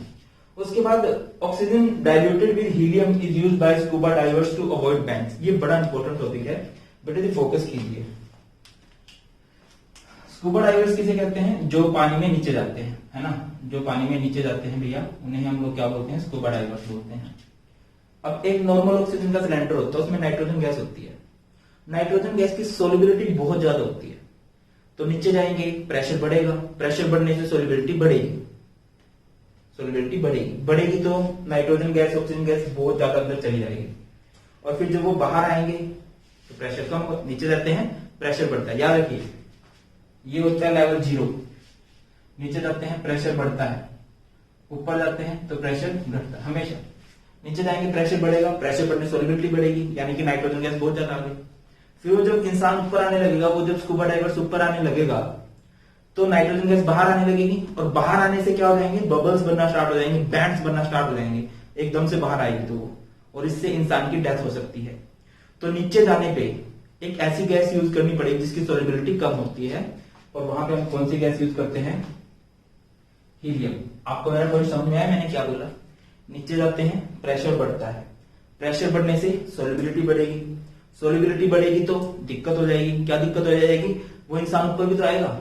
पहले तो नाइट्रोजन गैस बहुत ज्यादा चलेगी बॉडी के अंदर, फिर जब वो ऊपर आने लगा तो वो गैस बाहर आएगी, प्रेशर घटेगा, ऊपर आने पे प्रेशर घटता है, नीचे जाने प्रेशर बढ़ता है, नीचे गया तो बहुत ज्यादा नाइट्रोजन गैस का इंटेक कर लिया, प्रेशर बढ़ने सोलिबिलिटी बढ़ती है, ऊपर आने लगा प्रेशर घटा, सोलिबिलिटी भी घटेगी, नाइट्रोजन गैस बाहर आना जाएगी, स्पीड में आएगी तो बैंड्स बनना स्टार्ट हो जाएंगे, और उससे उसकी डेथ हो सकती है। तो एक ऐसी गैस लेनी पड़ेगी जिसकी सोलिबिलिटी कम होती है, और किसका यूज किया जाता है? हीलियम गैस का। ठीक है ना? अगली बात है एट हाई एल्टीट्यूड, पहाड़ों में। अब जैसे कि मैंने आपको बोला ऊपर जाने पे प्रेशर कम होता है, प्रेशर क्या होता है? लो, और प्रेशर लो होगा तो सोलिबिलिटी भी कम होगी, ऑक्सीजन गैस की जो इनटेक है वो कम होगा। ठीक है ना? अब मैंने आपको कई बार बोला है कि हमारे माइंड को फ्रेशनेस फील होने के लिए हमें कॉन्टिन्यूसली ऑक्सीजन की जरूरत होती है। अब जब वो इंसान ऊपर जाते हैं पहाड़ों पर तो ऑक्सीजन कम मिलती है, और उसकी वजह से वो टायर्ड फील करते हैं, उनको वो सही से सोच समझ नहीं सकते, और इस बीमारी को बोला जाता है, फेमस बीमारी होती है ये एनोक्सिया। एनोक्सिया बोले तो ऑक्सीजन की कमी, और इससे सफर कौन करता है? जो हायर एल्टीट्यूड पे रहते हैं, जो हायर एल्टीट्यूड पे जाते हैं। अगला एक्वेटिक एनिमल्स की बात करते हैं, जलीय जीव की बात करते हैं। एक्वेटिक एनिमल्स के पास 2 ऑप्शन है, एक है हॉट वाटर और एक है कोल्ड वाटर। तो आपसे पेपर में क्वेश्चन पूछा गया कि वो किसमें जाना पसंद करेंगे, तो याद रखिए वो कोल्ड वाटर में जाना पसंद करेंगे। ऐसा क्यों? क्योंकि कोल्ड वाटर ठंडा पानी है, और ठंड है तो आपने खुद भी देखा होगा कोल्ड ड्रिंक होती है ना, वो ठंडी क्यों रखी जाती है? क्योंकि ठंड में सोलिबिलिटी बढ़ जाती है, और अगर गर्म करेंगे तो सोलिबिलिटी घट जाएगी। तो फंडा समझिए कि फंडा क्या होता है कि अगर पानी कोल्ड है, ठंडा पानी है, तो उसमें गैस ज्यादा डिसॉल्व रहेगी, तो वो जो एक्वेटिक एनिमल्स है, जो जल में रहने वाले जीव हैं, उन्हें ऑक्सीजन ज्यादा मिलेगी। बट अगर पानी हॉट है, पानी गर्म रहेगा, तो क्या होगा भाई?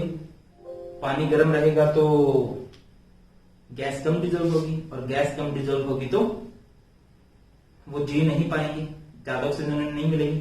ठंडे पानी में ज्यादा ऑक्सीजन मिलती है क्योंकि ठंड में सोलिबिलिटी बढ़ती है कि नहीं? आप खुद से देखो, जब ठंड होती है तो हम लोग पास पास बैठते हैं, गर्मी होती है तो दूर दूर बैठते हैं।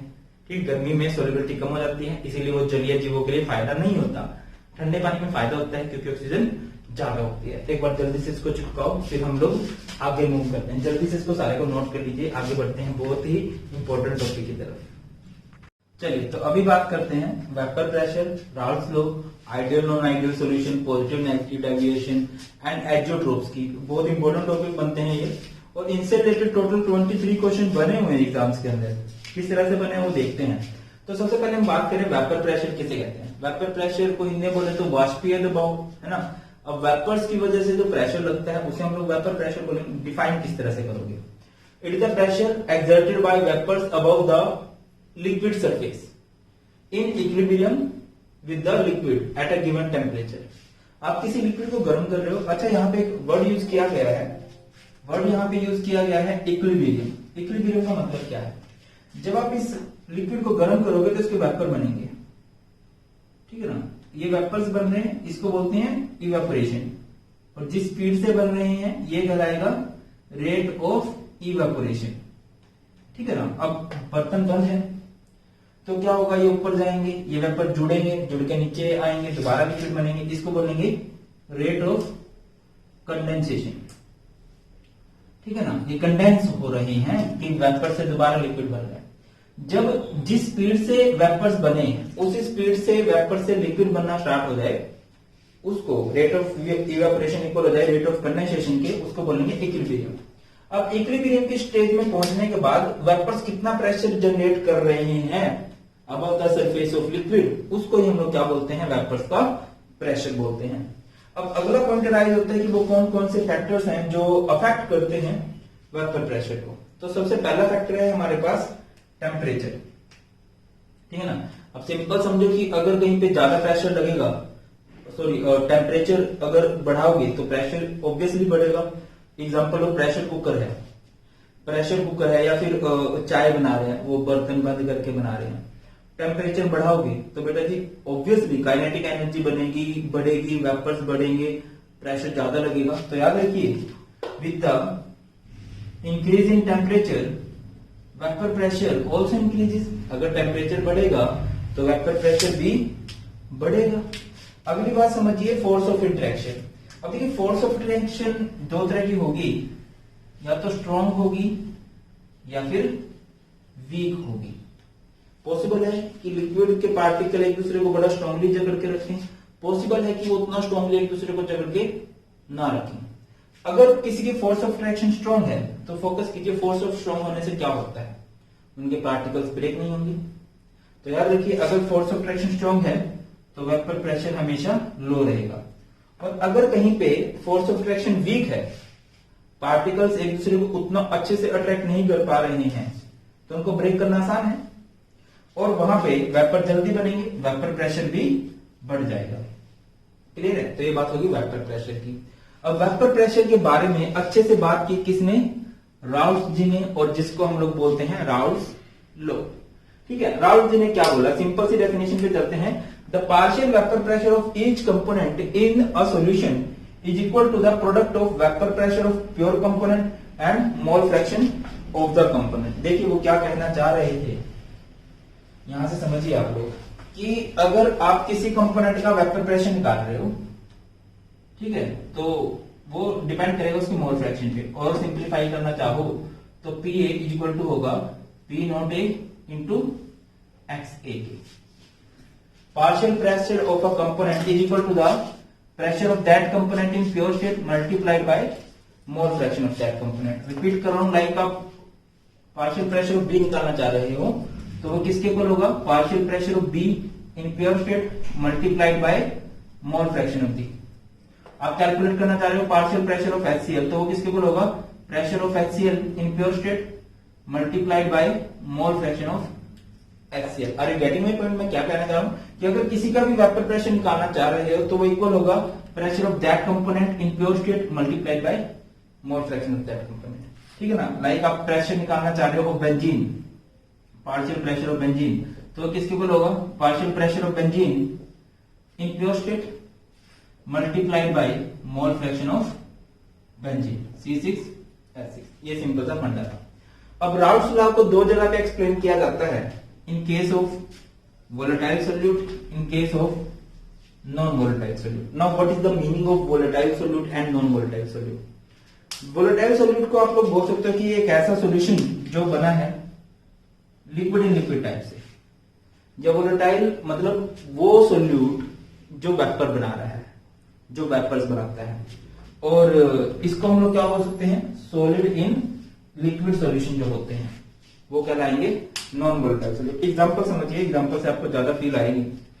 देखिए बेटा, सॉल्यूशन किससे मिलकर बनता है, सॉल्वेंट से एंड सोल्यूट से। फोकस कीजिए, सॉल्यूशन किससे मिलकर बनता है, सॉल्वेंट से एंड सोल्यूट से। Solvent is represented by A and solute is represented by B. Similarly अगर मैं यहां पे बात करूं तो सॉल्यूशन किससे मिलकर बनेगा, solvent plus solute. Non volatile solute किसे कहते हैं, ऐसे सोल्यूट जो वेपर्स नहीं बनाते, जो वेपर्स नहीं बनाएंगे। और इसमें क्या है, जो वेपर्स बनाएंगे। अगर मैं आपको बोलूं कि पीएस किसके इक्वल होगा, इस केस में पीएस होगा पीए प्लस पीबी। वोलेटाइल सोल्यूट क्या है, लिक्विड इन लिक्विड टाइप के सोल्यूशन जिसमें दोनों को वेपर्स बनेंगे, दोनों वेपर प्रेशर लगाएंगे। तो सोल्यूशन का वेपर प्रेशर दोनों पे डिपेंड करेगा। और पीए पीबी को अगर आप आगे लिखना चाहो तो ये क्या हो सकता है, P not A into X A, और पीबी को क्या लिख सकते हो, P not B into X B. और अगर आप यहां पे बात करो, नॉन वोलेटाइल सोल्यूट क्या होता है, एक ऐसा सोल्यूट जो वेपर्स नहीं बनाता। अब वेपर्स नहीं बनेगा तो वेपर्स का प्रेशर भी नहीं लगेगा। तो यहां पे आप लोग लिख सकते हो पीएस इक्वल टू पीए, और पीए को क्या लिख सकते हो, P not A into X A B लिखा जा सकता है। ये है सिंपल सा हमारा राल्स लॉ। अब राल्स लॉ से आगे बेटा जी हमारा बहुत इंपॉर्टेंट टॉपिक बनता है जो कि है ideal solution and non ideal solution. बहुत इंपॉर्टेंट है। ये तो क्लियर हो गया ना, वोलेटाइल मतलब सॉल्यूशन का वेपर प्रेशर दोनों पे डिपेंड करेगा, नॉन वोलेटाइल सिर्फ सॉल्वेंट पे डिपेंड करेगा। अब बात करते हैं किसकी, ideal and non ideal solution की। बहुत ही ज्यादा इंपॉर्टेंट है, मैं पहले ही क्लियर कर रहा हूं आपको, बहुत ज्यादा इंपॉर्टेंट है। तो आइडियल किसे कहेंगे, आइडियल बोले तो अच्छा सॉल्यूशन। और अच्छा क्या होता है, जो बड़ों की बात मानने। और बड़ा कौन है, राल्स। जो राल्स की बात को फॉलो करता है, जो राल्स की बातों को मानता है, उसे हम लोग बोलेंगे आइडियल सॉल्यूशन। सिंपल सी definition, which obeys Raoult's law. And non ideal solution क्या होते हैं, विच डजंट ओबे राल्स लॉ। जो राल्स लॉ को ओबे नहीं करते उन्हें हम लोग बोलेंगे नॉन आइडियल सॉल्यूशन। अगर राल्स लॉ को ओबे किया जा रहा है तो क्या होगा, राउल जी ने बोला था vapour pressure of a component is equal to the vapour pressure of that component in pure state multiplied by mole fraction of component. मतलब पीए इक्वल होगा P not into X A and P B equal होगा P not into X B. और non ideal क्या है, जो follow नहीं करते तो वो क्या बोलेंगे, P A is not equal to P not into X A या P B is not equal to P not into X B. सबसे इंपॉर्टेंट पॉइंट क्या है बेटा जी आइडियल सॉल्यूशन का, वो है ये इंटरेक्शन ऑफ ए बी। सबसे इंपॉर्टेंट पॉइंट ये है इंटरेक्शन ऑफ ए बी, कि सोल्यूट सॉल्वेंट जो एक दूसरे को अट्रैक्ट करेंगे वो कितना अट्रैक्ट करेंगे। Interaction of A B is same, ना वो कम अट्रैक्ट करेंगे ना वो ज्यादा अट्रैक्ट करेंगे, बिल्कुल सेम होगी अट्रैक्शन ए और बी की इंटरेक्शन बिल्कुल सेम। ए बी से यहां पे तात्पर्य है सॉल्वेंट एंड सोल्यूट की इंटरेक्शन बिल्कुल सेम रहेगी। जिस तरह से सॉल्वेंट सॉल्वेंट को अट्रैक्ट कर रहा है, सोल्यूट सोल्यूट को। देखो ना यार, अगर सॉल्वेंट सोल्यूट एक दूसरे को पहले की तरह अट्रैक्ट करेंगे जैसे वो खुद को अट्रैक्ट करते थे तो बढ़िया सॉल्यूशन बनेगा। बट अगर इस केस में बात करें तो interaction of A B is not same. यहां पे इंटरेक्शन ऑफ ए बी बिल्कुल भी सेम नहीं रहेगी, कम ज्यादा हो सकती है। ठीक है, तो हमारा नॉन आइडियल सॉल्यूशन सेम बनेगा। सबसे इंपॉर्टेंट पॉइंट यही है कि ए बी की इंटरेक्शन, ए बी के पार्टिकल एक दूसरे को उसी तरह से अट्रैक्ट करेंगे जिस तरह से ए के पार्टिकल्स ए को अट्रैक्ट कर रहे थे, बी के पार्टिकल्स बी को अट्रैक्ट कर रहे थे। बट यहाँ पे फोर्स ऑफ अट्रैक्शन कम ज्यादा हो सकती है। अब अगर इनकी फोर्स ऑफ अट्रैक्शन में कम ज्यादा कुछ नहीं हुआ तो वॉल्यूम में कोई चेंज नहीं आएगा। नहीं मतलब अगर फोर्स ऑफ अट्रैक्शन पहले जितनी रही तो वो कैसे, तो चेंज इन वॉल्यूम क्या रहेगा, कांस्टेंट, जीरो। और वहां पे अट्रैक्शन कम भी हो सकती है, अट्रैक्शन ज्यादा भी हो सकती है। समझो कि अगर पार्टिकल्स पहले से ज्यादा अट्रैक्ट करने लगे, पार्टिकल्स अट्रैक्ट करेंगे तो कम जगह गिरेंगे, और ये पार्टिकल एक दूसरे को रिपेल करने लगे तो ज्यादा जगह गिरेंगे, तो मतलब सेम वॉल्यूम नहीं आएगा। तो यहाँ पे change in volume is not equal to zero. ठीक है ना। और यहाँ पे बात करते हैं हम लोग आइडियल सॉल्यूशन में चेंज इन हीट। बेटा जी हीट कब रिलीज होती है, हीट तब रिलीज होती है या तब एब्जॉर्ब होती है जब पार्टिकल एक दूसरे को अट्रैक्ट करते हैं या रिपेल करते हैं। मैं आपको सिंपल पॉइंट बताता हूं, अगर पार्टिकल एक दूसरे को बहुत ज्यादा अट्रैक्ट करते हैं ना तो वहां से हीट रिलीज होती है, वो रिएक्शन एक्सोथर्मिक होती है। और अगर पार्टिकल रिपेल करते हैं तो उनको हमें पास लाना पड़ता है, उनको हीट हमें देनी पड़ती है, वो रिएक्शन एंडोथर्मिक होती है। बट इसमें पार्टिकल के बीच में ना अट्रैक्शन है ना रिपल्शन है, बिल्कुल पहले जैसी अट्रैक्शन है, ना कम हुई ना ज्यादा हुई, तो चेंज इन हीट जीरो आएगा। अब इसमें कम ज्यादा हो सकती है अट्रैक्शन, जैसे कि हमने लिखा इज नॉट सेम, कम ज्यादा हो सकती है। तो change in heat after mixing is not equal to 0। सबसे इंपॉर्टेंट पॉइंट रहता है एग्जांपल। आइडियल के एग्जांपल मिलते जुलते होते हैं, जैसे बेंजीन और टोल्यूइन मिलते जुलते हैं। बेंजीन को हम लोग कुछ इस तरह से बनाते हैं एंड टोल्यूइन को हम लोग कुछ इस तरह से बनाते हैं, ठीक है ना। और अगर हम बात करें हेक्सेन को, हेक्सेन मतलब 6 कार्बन हो गए, हेप्टेन मतलब 7 कार्बन हो गए। तो मतलब मिलते जुलते अगर हैं वो तो आइडियल बनेगा। और नॉन आइडियल में बिल्कुल अलग अलग नेचर के होंगे, जैसे एसीटोन एंड इथेनॉल या फिर एसीटोन एंड एनिलीन। ये सब क्या है भाई हमारे पास, ये हमारे पास क्या रहेंगे, आइडियल और नॉन आइडियल का डिफरेंस रहेगा। अब इसको फर्दर भी क्लासिफाई किया जाता है। फर्दर हम लोग कैसे क्लासिफाई कर सकते हैं आइडियल और नॉन आइडियल को। आइडियल के तो यही टाइप है, नॉन आइडियल के इससे आगे टाइप बनते हैं। एक बार इसको जल्दी से चिपकाओ, फिर हम लोग आगे बढ़ते हैं। जल्दी से इसको नोट कर लो, फिर हम नॉन आइडियल के टाइप को डिस्कस करेंगे। चिपकाइए जल्दी से इसको। चलिए अब एक बात करते हैं हम लोग positive deviation and negative deviation की। देखिए पॉजिटिव डेविएशन सबसे जरूरी पॉइंट जो है वो इंटरेक्शन का, ठीक है। और मैंने इसको याद किया हुआ है फिजिक्स वाला करके, ठीक है। अभी इसको सभी जानते हैं और जानना भी चाहिए, जानना भी चाहिए। फिजिक्स वाला मतलब बोले तो जो पॉजिटिव डेविएशन होती है ना, जो पॉजिटिव डेविएशन होती है ना, उसमें फोर्स ऑफ अट्रैक्शन जो होती है ना वो वीकर होती है। बस याद कर लो भाई, सारा कुछ हलवा है। तो देखिए पॉजिटिव डेविएशन में क्या होगा, interaction of A B is weaker than interaction of A and B B. और नेगेटिव इसका उल्टा होगा, मतलब इंटरेक्शन ऑफ ए बी समझते हो ना, सॉलिड सॉल्वेंट की जो इंटरेक्शन है वो स्ट्रॉन्गर रहेगी as compare to interaction of A and B B. इसके बाद सारा कुछ पॉजिटिव में पॉजिटिव है और नेगेटिव में सब कुछ नेगेटिव है। पॉजिटिव है तो क्या होगा भाई बताइए, जो वेपर प्रेशर ऑफ ए है वो ज्यादा होगा than P not A into X A. Vapour pressure of B जो है वो ज्यादा होगा P not B into X B. Change in volume positive रहेगा। क्यों पॉजिटिव रहेगा, क्योंकि फोर्स ऑफ फ्रैक्शन वीक है। फोर्स ऑफ फ्रैक्शन वीक है तो पार्टिकल दूर दूर जाएंगे, वॉल्यूम बढ़ेगा। चेंज इन हीट पॉजिटिव रहेगा। चेंज इन हीट पॉजिटिव का मतलब क्या है कि रिएक्शन जो है एंडोथर्मिक है, और एंडोथर्मिक तो होगी क्योंकि फोर्स ऑफ फ्रैक्शन वीक है, तो जो प्रोसेस है वो एंडोथर्मिक है ना। अब अगली बात करें तो ये कौन से एजियोट्रोप्स बनाते हैं, इसको आप लोग समझिएगा थोड़ी देर में। ये बनाते हैं मैक्सिमम बॉइलिंग एजियोट्रोप्स, ठीक है। ये किस तरह के एजियोट्रोप्स बनाते हैं, मैक्सिमम बॉइलिंग एजियोट्रोप्स। अगर हम बात करें नेगेटिव डेविएशन की, इसमें सारी वैल्यूज नेगेटिव आएंगी बेटा जी, सारी वैल्यूज नेगेटिव आएंगी, ठीक है। तो क्या होगा कि मतलब vapour pressure of A is lower than vapour pressure of A in pure state multiplied by mole fraction of A, या वेपर प्रेशर ऑफ बी जो होगा वो कम होगा P not B into X B से। चेंज इन वॉल्यूम जो रहेगा वो नेगेटिव आएगा।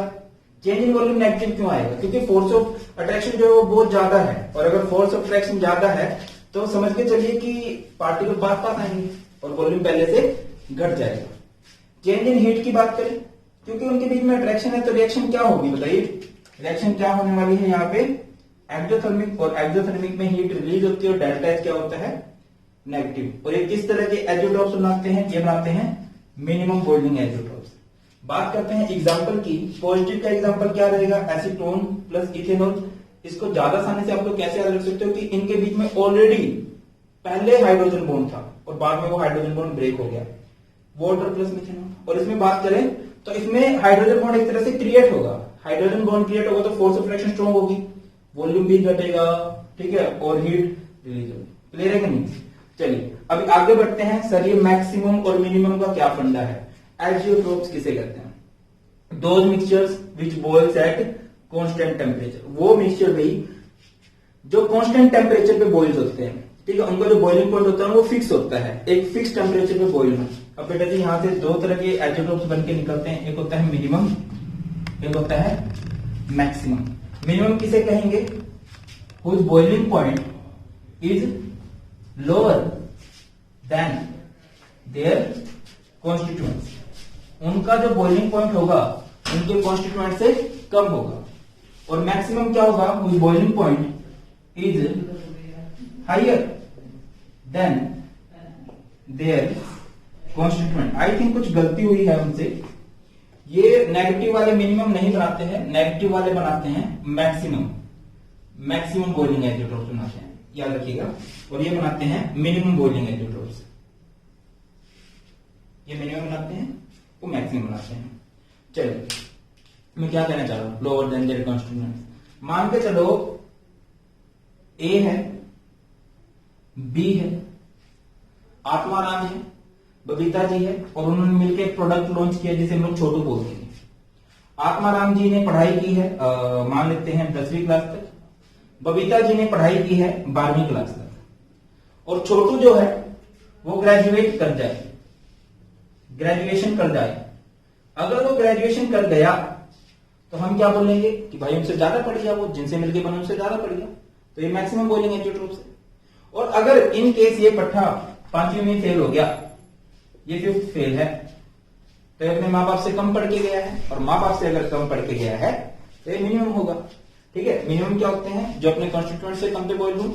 मैक्सिमम क्या होता है, जो अपने कॉन्स्टिट्यूएंट से ज्यादा पर बॉयल हो। अब आगे बात करते हैं भाई ग्राफ की। आई होप सब कुछ सही से दिख रहा है। तो यहां पे हम लोग ग्राफ बनाते हैं कि एक होगा हमारे पास आइडियल सॉल्यूशन का ग्राफ। अच्छा ये क्लियर हुआ ना, मैक्सिमम मिनिमम का क्या फंडा है।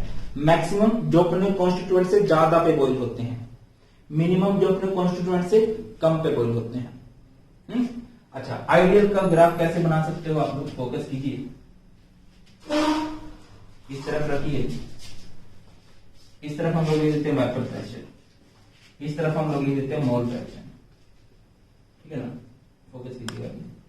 ये है पी नोट ए, ये है पी नोट बी, ये है एक्स ए का इलाका, तो ये एक्स ए 1 होगा और एक्स बी रहेगा 0। ये है एक्स बी का इलाका, तो एक्स बी रहेगा 1 और एक्स ए आएगा यहां पर 0। क्लियर है बेटा जी। अभी समझो कि आइडियल में क्या था, पी ए किसके इक्वल होता है, पी नॉट इंटू एक्स ए, तो यहाँ पे इसकी वैल्यू पूरी ज्यादा होगी, और यहाँ पे एक्स ए 0 हो रहा है। पी ए क्या होता है, क्या होता है पी ए, पी ए होता है P not A into X A, ये होता है ना। पी क्या होता है, P not A into X A. अब P not A into X A की वैल्यू यहाँ पे सबसे ज्यादा आएगी, यहाँ पे क्योंकि एक्स ए 0 हो चुका तो यहाँ पे वैल्यू सबसे कम आएगी। तो हम लोग इस ग्राफ को कुछ ऐसे बना सकते हैं, कुछ ऐसे, ये बना दिया। ठीक है, ये हम लोगों ने क्या किया है, P A equal to P not A into X A, और इसको हम लोग कुछ ऐसे मिला सकते हैं। ये क्या है, पीबी किसके इक्वल होगा, P naught P into X B. Clear है ना। और इन दोनों को अगर हम मिला दें, इन दोनों को मिला दें तो एक आपका प्रेशर ऑफ सॉल्यूशन हो जाएगा, जो कि क्या होता है, पी ए प्लस पीबी होता है। ये आइडियल का ग्राफ है, बनाना आना चाहिए। अब आइडियल से एक हमारी पॉजिटिव डेविएशन हुई है, पॉजिटिव को हम लोग ब्लू से दिखाते हैं, और पॉजिटिव में क्या है, सारी वैल्यूज बढ़ रही हैं, तो पॉजिटिव को हम लोग कुछ इस तरह से बना के दिखा सकते हैं, क्योंकि इसमें सारी वैल्यूज बढ़ रही हैं। ठीक है, और नेगेटिव को हम लोग शो कर देते हैं बाय ग्रीन मार्कर। आप चाहो तो इनको अलग अलग बना के दिखा सकते हो, मैं इसको एक में ही बना के दिखा रहा हूं। नेगेटिव को बेटा जी हम कुछ ऐसे दिखा सकते हैं, क्योंकि नेगेटिव में सारी वैल्यूज कम आती हैं आइडियल के कंपैरिजन में। हमने नोटिस किया था अगर आपका प्रेशर घटता है। क्लियर है ना। तो ये हो गया ग्राफ। ग्राफ भी बनाना आना चाहिए आपको। आइडियल का अलग से ग्राफ बनाना है, पॉजिटिव का अलग से ग्राफ बनाना है, नेगेटिव का अलग से ग्राफ बनाना है। और यहाँ पे हमारा खत्म होता है आइडियल नॉन आइडियल वाला फंडा, पॉजिटिव नेगेटिव वाला फंडा। एजियोट्रोप्स भी समझ में आ गया होगा। एजियोट्रोप्स को हिंदी में नहीं, एक सिंपल सा नाम क्या होता है, कांस्टेंट बॉइलिंग मिक्सचर। मींस वो मिक्सचर जिनका बॉइलिंग पॉइंट कांस्टेंट होता है, जिनका बॉइलिंग पॉइंट कांस्टेंट रहे उन्हें हम लोग एजियोट्रोप्स बोलते हैं। ठीक है ना, उनको हम लोग एजियोट्रोप्स बोलते हैं। और बस कांस्टेंट बॉइलिंग मिक्सचर मतलब वो मिक्सचर जिनका बॉइलिंग पॉइंट कांस्टेंट रहे।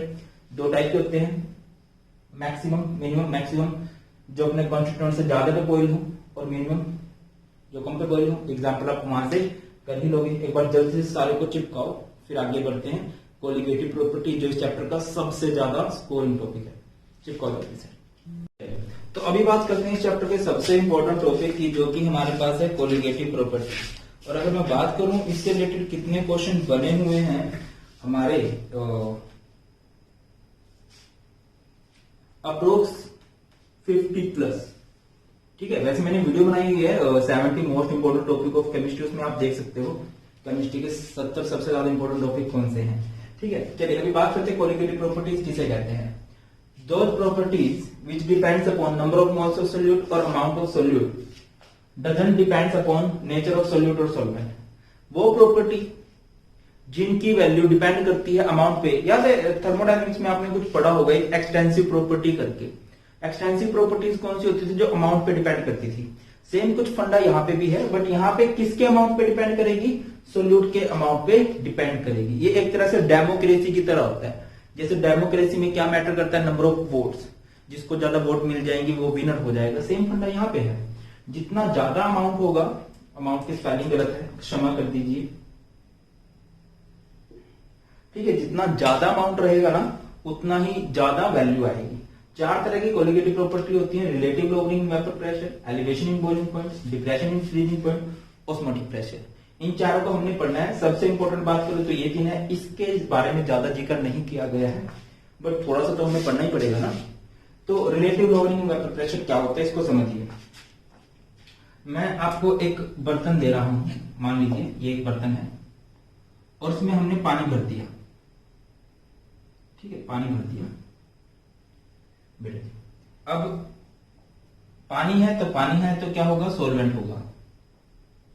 फोकस कीजिए, पानी है तो क्या होगा, सॉल्वेंट। इसके वेपर्स बनेंगे, प्रेशर लगेगा, क्लियर है। बट अगर मैंने इसमें एक सोल्यूट ऐड कर दिया, और कैसा सोल्यूट ऐड कर दिया है मैंने, वो यहां पे हमने ऐड कर दिया non volatile solute. Non volatile solute. अब खुद से बताइए क्या फर्क पड़ेगा, ये हम पढ़ चुके हैं पहले। देखिए नॉन वोलेटाइल सोल्यूट क्या करेगा, इसके सरफेस को ब्लॉक करेगा। और नॉन वोलेटाइल सोल्यूट वो होते हैं जो वेपर्स नहीं बनाते, जो वेपर्स नहीं बनाते। ये खुद भी वेपर्स नहीं बनाएगा, और ये बनाने में भी, मतलब इसको बनाने भी नहीं देगा। अगर मैं आपसे पूछूं कि ये सिंपल सॉल्वेंट है, ठीक है, और एक है सॉल्यूशन। सॉल्यूशन कौन सा है, जिसमें सॉल्वेंट है प्लस नॉन वोलेटाइल सोल्यूट है। इनमें से अगर मैं पूछूं कि किसका वेपर प्रेशर ज्यादा होगा, तो याद रखिए सॉल्वेंट का वेपर प्रेशर ज्यादा होगा, जो प्योर था, जो पहले था। अभी इसका वेपर प्रेशर कम हो जाएगा। इसी को बोलते हैं लोअरिंग इन वेपर प्रेशर, कि भैया जब आपने नॉन वोलेटाइल सोल्यूट ऐड कर दिया तो सॉल्वेंट का वेपर प्रेशर कम हो गया। और रिलेटिव मतलब कंपैरिजन करना, करेंगे वो कंपैरिजन। अभी मेरे पॉइंट को समझो कि सॉल्वेंट का वेपर प्रेशर था, उसमें हमने नॉन वोलेटाइल सोल्यूट ऐड कर दिया। हर एक में हम लोग नॉन वोलेटाइल सोल्यूट ही ऐड करेंगे। नॉन वोलेटाइल सोल्यूट ऐड कर दिया तो उसका वेपर प्रेशर कम हो गया, और इसी को हम लोग बोलते हैं लोअरिंग इन वेपर प्रेशर। समझिए मैं आपको क्या कहना चाह रहा हूं। देखिए याद है कुछ नॉन वोलेटाइल सोल्यूट वाला केस क्या था, हमने किया था PS equal to P naught A into X. कुछ ऐसे किया था हमने कि अगर कोई नॉन वोलेटाइल सोल्यूट लिया है आपने, तो बेटा जी क्या होगा बोलो, कि वो डिपेंड करेगा सिर्फ सॉल्वेंट पे। अच्छा, P वाली टर्म से एक तरफ लिया, PS by P naught A equal to XA हो गया। अब दोनों तरफ आप लोग 1 में से माइनस कर दो, 1 minus PS by P naught A equal to 1 minus XA। Chapter की स्टार्टिंग में बताया था that XA plus XB equal to 1 होता है। और अगर मैं आपसे पूछूं 1 माइनस XA क्या होगा, 1 माइनस XA इज XB, तो इस सारे की जगह पे मैं क्या लिख सकता हूं, इस सारे की जगह पे मैं XB लिख सकता हूं। यहाँ पे क्या होगा, ये P नोट A, एलसीएम लो P नोट A, और ये क्या हो जाएगा P naught A minus PS। P naught A minus PS by P naught A equal to XB। P naught A minus PS क्या है, ये है vapour pressure of pure solvent, ये है vapour pressure of solution. Solution का vapour pressure कम होगा, solvent का ज्यादा होगा। इसे हम लोग क्या बोलेंगे, लोअरिंग इन वेपर प्रेशर। और इसको कंपेयर कर रहा हूं तो ये हो जाएगा रिलेटिव। कंफ्यूज मत होना, बस मैं बहुत सिंपल सी बात कर रहा हूं, पता नहीं आप कंफ्यूज क्यों हो रहे हो। सॉल्यूशन का वेपर प्रेशर सिर्फ किस पे डिपेंड करता है, सॉल्वेंट पे, क्योंकि सोल्यूट क्या है, नॉन वोलेटाइल है। कोलिगेटिव प्रॉपर्टी में नॉन वोलेटाइल सोल्यूट की हम लोग बात करेंगे। इसको हमने एक तरफ कर दिया P वाली टर्म्स को, फिर इनको 1 में से माइनस किया, ये क्या बन गया P naught A minus PS by P naught A equal to XB। P naught A minus PS क्या होता है, P naught A minus PS is lowering in vapour pressure, ठीक है। और P naught A minus PS by P naught A ये क्या है, relative lowering in vapour pressure. अच्छा चाहो तो आप लोग इसको ऐसे भी लिख सकते हो एनबी, एक्सबी का फॉर्मूला क्या होगा, NB by NA plus NB, और ये है P not A minus P S by P not A, है कि नहीं। ये फॉर्मूला भी आप लोग यहां से बना सकते हो। और बात करें प्रीवियस 5 ईयर में इसके कोई न्यूमेरिकल बने नहीं हुए हैं, तो मैं प्रीवियस 5 ईयर पे ही फोकस कर रहा हूं, ठीक है। डाटा मैंने प्रीवियस 10 ईयर का दिया, तो इसका न्यूमेरिकल हम लोग नहीं करेंगे, इसको चिपकाओ, फिर हम लोग आगे बढ़ते हैं एलिवेशन, डिप्रेशन और सभी के प्रीवियस ईयर के क्वेश्चन भी कुछ देखते हैं। नेक्स्ट कोलिगेटिव प्रॉपर्टी की बात करते हैं, जो कि है elevation in boiling point. Simple सा मतलब समझो, बॉइलिंग पॉइंट बढ़ जाना, कि बॉइलिंग पॉइंट बढ़ गया है। तो बेटे फोकस कीजिए, हमारे पास एक सॉल्वेंट है, और सॉल्वेंट अगर मैं बोल रहा हूँ इट मीन्स पानी है, ठीक है।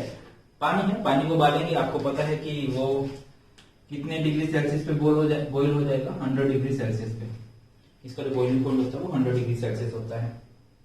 अब उसमें हमने नॉन वोलेटाइल सॉल्यूट ऐड कर दिया। नॉन वोलेटाइल सॉल्यूट मतलब जिसके वेपर नहीं बनते, लाइक हमने इसमें नमक मिला दिया, उसको बॉइल करने लगे, तो उसका बॉइलिंग पॉइंट जो होगा ना भैया, ऑब्वियस सी बात है, उसका बॉइलिंग पॉइंट ज्यादा होने वाला है, कुछ भी होगा 100 प्लस ही होगा। तो अगर मैं आपसे यहाँ पे पूछूं कि किसका बॉइलिंग पॉइंट ज्यादा है, तो सॉल्यूशन का बॉइलिंग पॉइंट ज्यादा होता है। एंड ये बॉइलिंग पॉइंट बढ़ जाना ही क्या कहलाता है, ये बॉइलिंग पॉइंट का बढ़ जाना ही कहलाता है, इंक्रीज हो जाना ही कहलाता है एलिवेशन इन बॉइलिंग पॉइंट। लिखा भी हुआ है, the boiling point of a solution containing a non volatile solute is always higher than the boiling point of pure solvent. कि जो सॉल्यूशन का बॉइलिंग पॉइंट है, जिसमें कि नॉन वोलेटाइल सॉल्यूट है, उसका बॉइलिंग पॉइंट हमेशा ज्यादा होगा एक प्योर सॉल्वेंट के कंपैरिजन में। अब कितना ज्यादा होगा, ये जो डिफरेंस है, इस डिफरेंस को ही हम लोग क्या बोलते हैं, is known as elevation in boiling point, and इसको रिप्रेजेंट किया जाता है डेल्टा टीबी से। अगर आप चाहो तो इनका ग्राफ भी बना सकते हो। ग्राफ में एक तरफ वेपर प्रेशर लिखा, एक तरफ टेम्परेचर लिखा, ठीक है ना। अच्छा, मैं आपकी जानकारी के लिए बता दूं, बॉइलिंग पॉइंट कहते किसे हैं, चाहो तो लिख भी लेना। बॉइलिंग पॉइंट क्या होता है, the temperature at which vapour pressure becomes equal to atmospheric pressure. वो टेम्परेचर जिसपे वेपर प्रेशर एटमॉस्फेरिक प्रेशर के इक्वल हो जाता है। जैसे सोलवेंट है, ये सोलवेंट का वेपर प्रेशर है, एटमॉस्फेरिक प्रेशर के इक्वल हो गया, इस पॉइंट को टेम्परेचर से मिला दो, तो ये क्या हो जाएगा, बॉइलिंग पॉइंट ऑफ सोलवेंट। ये नोट साइन क्या रिप्रेजेंट करता है, यहाँ पे नोट मीन्स होता है प्योर, क्योंकि सॉल्वेंट प्योर है, उसमें कोई मिक्सिंग नहीं की गई। ये है सॉल्यूशन का वेपर प्रेशर, इसको बढ़ाते जा रहे हैं, इस पॉइंट पे जाके एटमॉस्फेरिक प्रेशर के इक्वल हो गया, तो इसको, इस पॉइंट को हम लोग क्या बोलेंगे, this point is known as boiling point of solution. क्या बोलने वाले हैं इसको, बॉइलिंग पॉइंट ऑफ सॉल्यूशन, ठीक है। रिपीट कर रहा हूं, ये सॉल्यूशन सॉल्वेंट का वेपर प्रेशर है, इस पॉइंट पे एटमॉस्फेरिक प्रेशर के इक्वल हो गया, टेम्परेचर से मिला दो, वो टेम्परेचर जिसपे vapour pressure and atmospheric pressure equal हो जाए, वो इसी को बॉइलिंग पॉइंट बोलते हैं। ये बॉइलिंग पॉइंट ऑफ सॉल्वेंट है, ये बॉइलिंग पॉइंट ऑफ सॉल्यूशन है।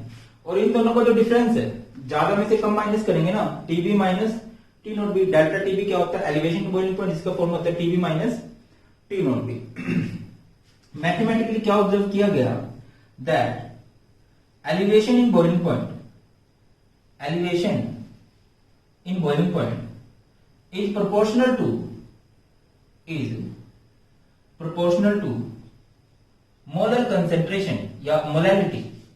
जो बेटा जी एलिवेशन इन बॉइलिंग पॉइंट होता है, वो डायरेक्टली प्रोपोर्शनल होता है किसके, मोलैरिटी के। या फिर इसको हटाइए, डेल्टा टीबी इक्वल टू क्या हो जाएगा, केबी एम, ठीक है। इस केबी का मतलब क्या है, यहाँ पे इस केबी को हम लोग बोल सकते हैं मोलर एलिवेशन कांस्टेंट, या फिर इससे भी ज्यादा अच्छा और प्यारा नाम जो इसका फेमस है वो है एब्लियोस्कोपिक कांस्टेंट। क्या बोलते हैं इसको, एब्लियोस्कोपिक कांस्टेंट, ठीक है। अगर आपको कोई भी बोले कि कोई इस केबी को डिफाइन कीजिए, आई होप कि सब कुछ सही से दिखाई दे रहा है, कि अगर इस केबी को हम डिफाइन करना चाहें, इस केबी को या कह लीजिए मोलर एलिवेशन कांस्टेंट को हम लोग अगर डिफाइन करना चाहें तो किस तरह से डिफाइन कर सकते हैं, इसको इसके इक्वल लेके आएंगे, और इसके इक्वल कब हो सकता है, अगर इसका पड़ोसी 1 हो जाए, तो आप लोग क्या बोल सकते हो, सिंपल सी डेफिनेशन बोली जा सकती है, molar elevation constant, molar elevation constant is equal to elevation in boiling point if molality becomes unity, कि भैया जो मोलर एलिवेशन कांस्टेंट है वो किसके इक्वल है, एलिवेशन इन बॉइलिंग पॉइंट के इक्वल है अगर कभी मोलैलिटी 1 हो जाए, ठीक है ना। अगर आपको कोई बोले इसकी यूनिट बताइए क्या होगी, तो Kb का फॉर्मूला क्या बनेगा, यहां से delta TB by M, delta TB by M. अब डेल्टा टीबी यानी कि टेम्परेचर है, टेम्परेचर को हम लोग केल्विन में कर सकते हैं, इसको हम एम रख सकते हैं, तो यहां से इसकी यूनिट बन सकती है केल्विन पर मोलर, या फिर टेम्परेचर को हम डिग्री सेल्सियस में रख सकते हैं, इसको मोलर रख सकते हैं, ये हो जाएगा डिग्री सेल्सियस पर मोलर, या फिर टेम्परेचर को हम केल्विन में रखें और मोलैलिटी की यूनिट मैंने एक और बताई थी आपको, मोल्स पर केजी, तो एक पर जाएगा पर का केजी, ये केल्विन केजी पर मोल भी इसकी यूनिट बन सकती है। क्लियर। अब पेपर में क्वेश्चन बेटा जी ये तो आएगा ही, मतलब इससे तो आपका क्वेश्चन बन ही सकता है, delta TB equal to KVM, ये भी फॉर्मूला बन सकता है। एक और फॉर्मूला जो बड़ा फेमस बन सकता है यहाँ से, वो है मोलर मास। मोलर मास से रिलेटेड बहुत क्वेश्चन पूछे जाते हैं। अभी मोलर मास क्या, देखिए डेल्टा टीबी इक्वल टू क्या होता है, डेल्टा टीबी हमारे पास होता है केवीएम, है ना। अभी ये क्या होगा, और केबी एम यानी मोलैलिटी, मोलैलिटी का फॉर्मूला वॉशिंग मशीन 1000 में आएगी, कहां से आएगी, वॉशिंगटन से, डेल्टा टीबी।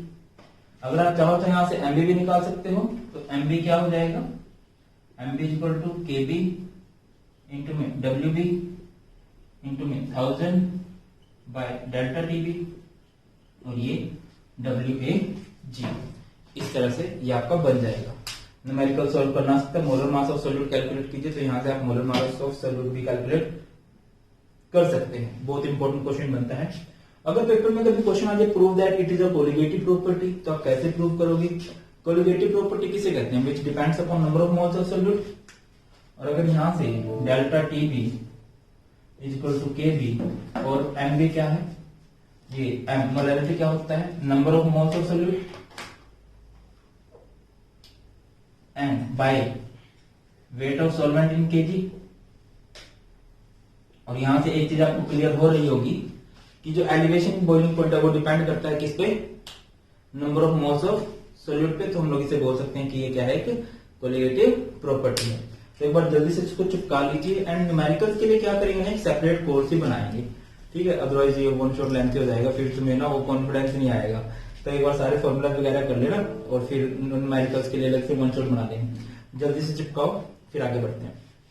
चलिए तो अभी बात करते हैं डिप्रेशन इन फ्रीजिंग पॉइंट। इसको रिप्रेजेंट किया जाता है डेल्टा टीएफ से।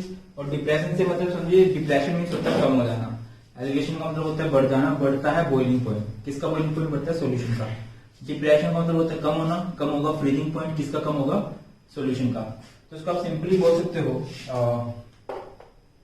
Freezing point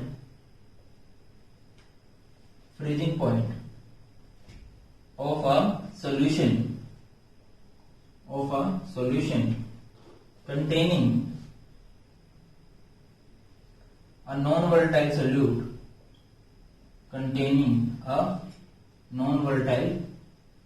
solute is always lower than the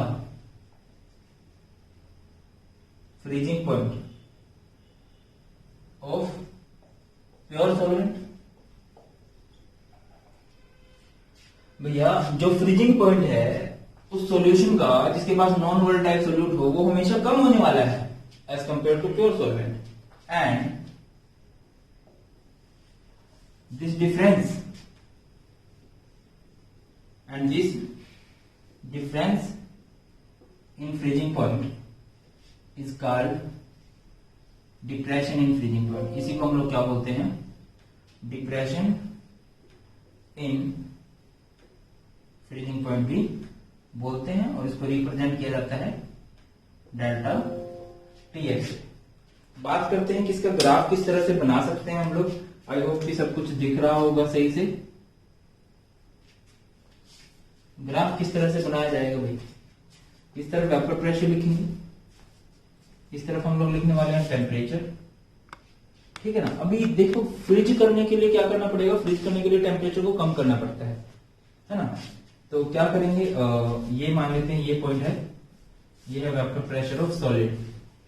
अब भैया जैसे बॉइलिंग पॉइंट क्या होता था, बॉइलिंग पॉइंट होता था जिसपे कि वेपर प्रेशर एटमॉस्फेरिक प्रेशर के इक्वल हो जाता है। इसी तरह से आपको पता होना चाहिए कि फ्रीजिंग पॉइंट क्या होता है। फ्रीजिंग पॉइंट होता है the temperature at which vapour pressure of solid becomes equal to vapour pressure of liquid. वो टेम्परेचर जहां पे सॉलिड का वेपर प्रेशर लिक्विड के वेपर प्रेशर के इक्वल हो जाता है। देखिए जैसे ये है वेपर प्रेशर ऑफ सॉल्वेंट और ये है वेपर प्रेशर ऑफ सॉल्यूशन। आप चाहो तो बैक करके थोड़ा सा उसको देख सकते हो। बॉइलिंग पॉइंट को आपने वेपर प्रेशर ऑफ सॉल्यूशन आगे लिखा था, उससे पीछे लिखा था सॉल्वेंट, हमने ऐसे लिखा है। अब पीछे की तरफ एक्स्ट्रा प्लॉट कर रहे हैं। इस पॉइंट पे सॉलिड के इक्वल हो गया तो इसको टेम्परेचर से मिलाओ, ये हो जाएगा T not F. T not F क्या मतलब, freezing point of pure solvent, freezing point of pure solvent. ये सॉल्यूशन है, इसको मिलाओ इससे, ये हो जाएगा टी एफ, जिसे हम लोग बोलेंगे फ्रीजिंग पॉइंट ऑफ सॉल्यूशन। और सॉल्यूशन प्योर नहीं होता, सॉल्यूशन मिक्सचर होता है। और इन दोनों का ये जो डिफरेंस है, इस डिफरेंस को हम लोग बोलेंगे डेल्टा टी एफ। और डेल्टा टी एफ का फॉर्मूला क्या होगा, ज्यादा में से कम माइनस करेंगे, T not F minus T F, ये फॉर्मूला रहेगा। क्लियर है ना। इस तरह से हम लोग ग्राफ बना के आ सकते हैं। अब बात करें इसके मैथमेटिकल एक्सप्रेशन की, तो याद रखिए depression in freezing point, depression in freezing point is proportional to molar concentration, या कह लीजिए मोलैरिटी। तो देखिए भैया क्या है, डिप्रेशन इन फ्रीजिंग पॉइंट जो है वो डायरेक्टली प्रोपोर्शनल होती है मोलर कंसंट्रेशन के। आप लोग लिख भी सकते हो delta T F is directly proportional to M. और इसको चाहो तो इसको हटाओगे, ये क्या बन जाएगा, delta T F is equal to K F M. इस के एफ का मतलब क्या होता है, इस के एफ का मतलब होता है मोलर डिप्रेशन कांस्टेंट।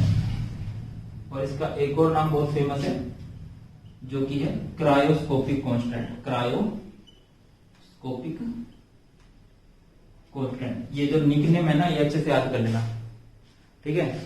उसका होता है एब्लियोस्कोपिक कांस्टेंट, इसको बोलते हैं cryoscopic constant.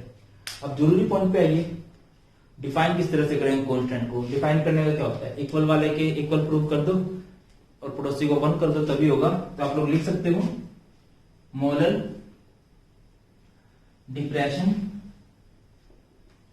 Constant is equal to what, depression in freezing point, depression in freezing point when molality becomes unity। जब मोलैलिटी 1 हो जाएगी तो इक्वल हो जाएंगे, ठीक है ना।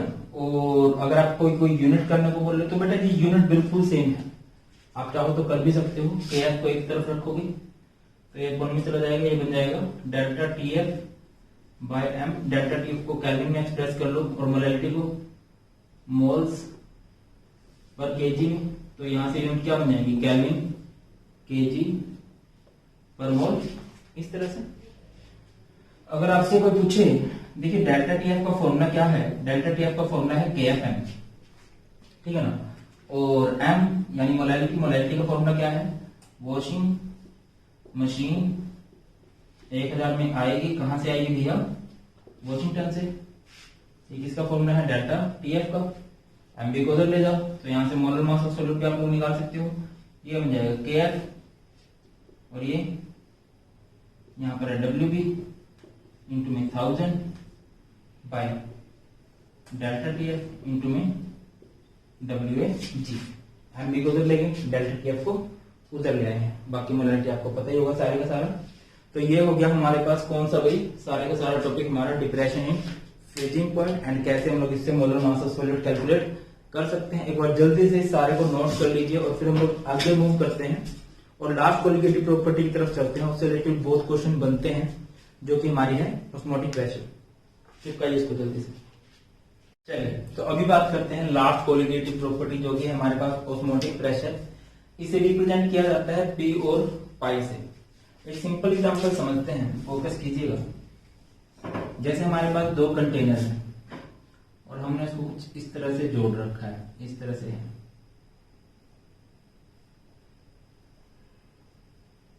ठीक है। इस तरह से हमारे पास दो कंटेनर हैं।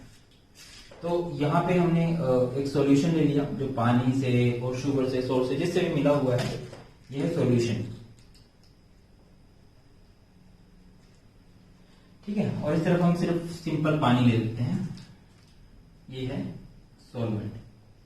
क्या सर कलर चेंज कर लो ना, फायदा रहेगा, अभी तो मार्कर हैं, ठीक। ऐसे करते हैं।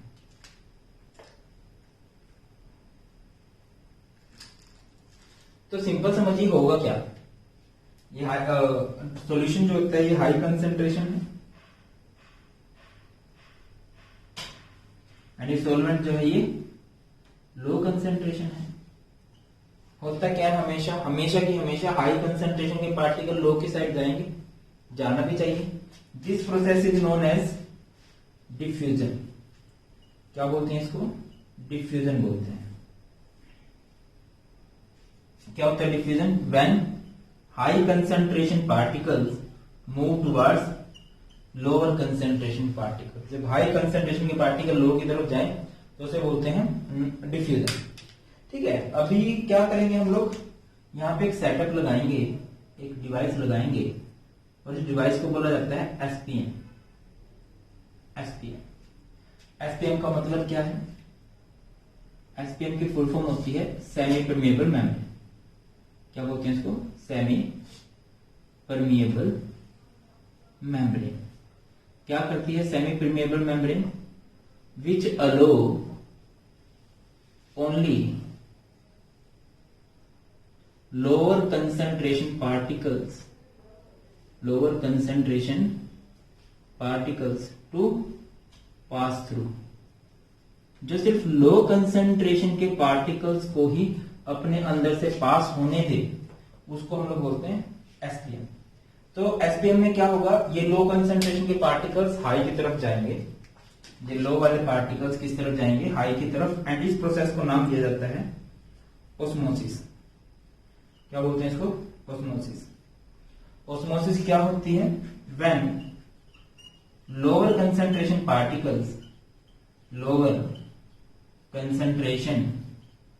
particles move towards high concentration particles through SPM,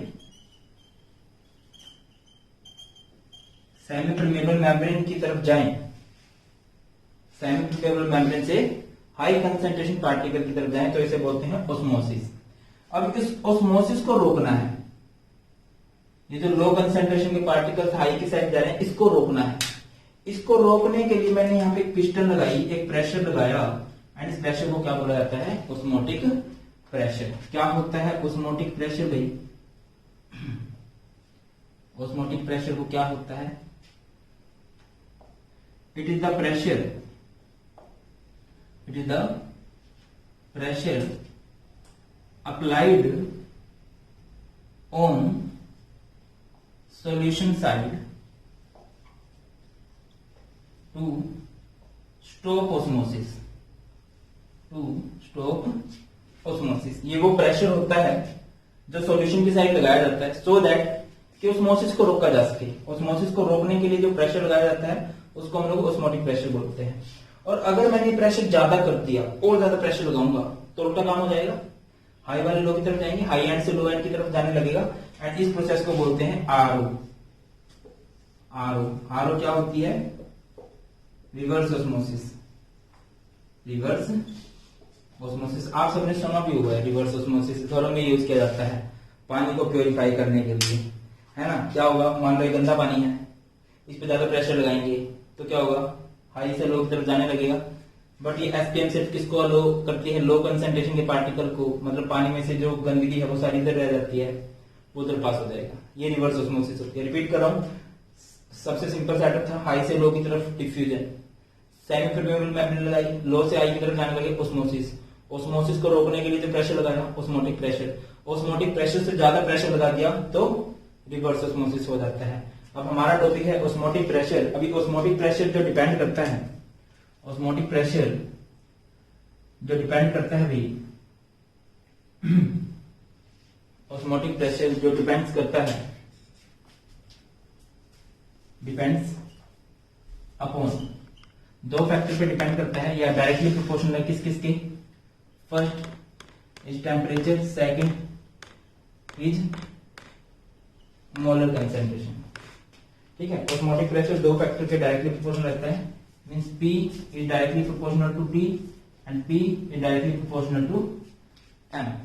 temperature के डायरेक्टली प्रोपोर्शनल है, मोलैरिटी के डायरेक्टली प्रोपोर्शनल है। ये है इक्वेशन नंबर 1, ये इक्वेशन नंबर 2। तो यहां से आप फ्रॉम 1 and 2 क्या बोल सकते हो, पेटीएम करो, पेटीएम है ना, या फिर इसको हटाइए, गैस कांस्टेंट यहां से आएगा R into T into M, Prem Ratan Dhan Payo, है ना, आरटीएम हो गया।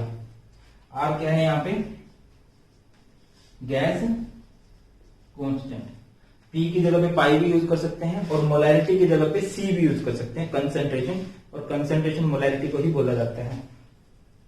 ठीक है ना, यहां से आप लोग ये चीज भी कर सकते हो, P इक्वल टू आरटीएम आ गया। आर गैस कांस्टेंट होता है जिसकी वैल्यू जनरली आपको गिवन होती है।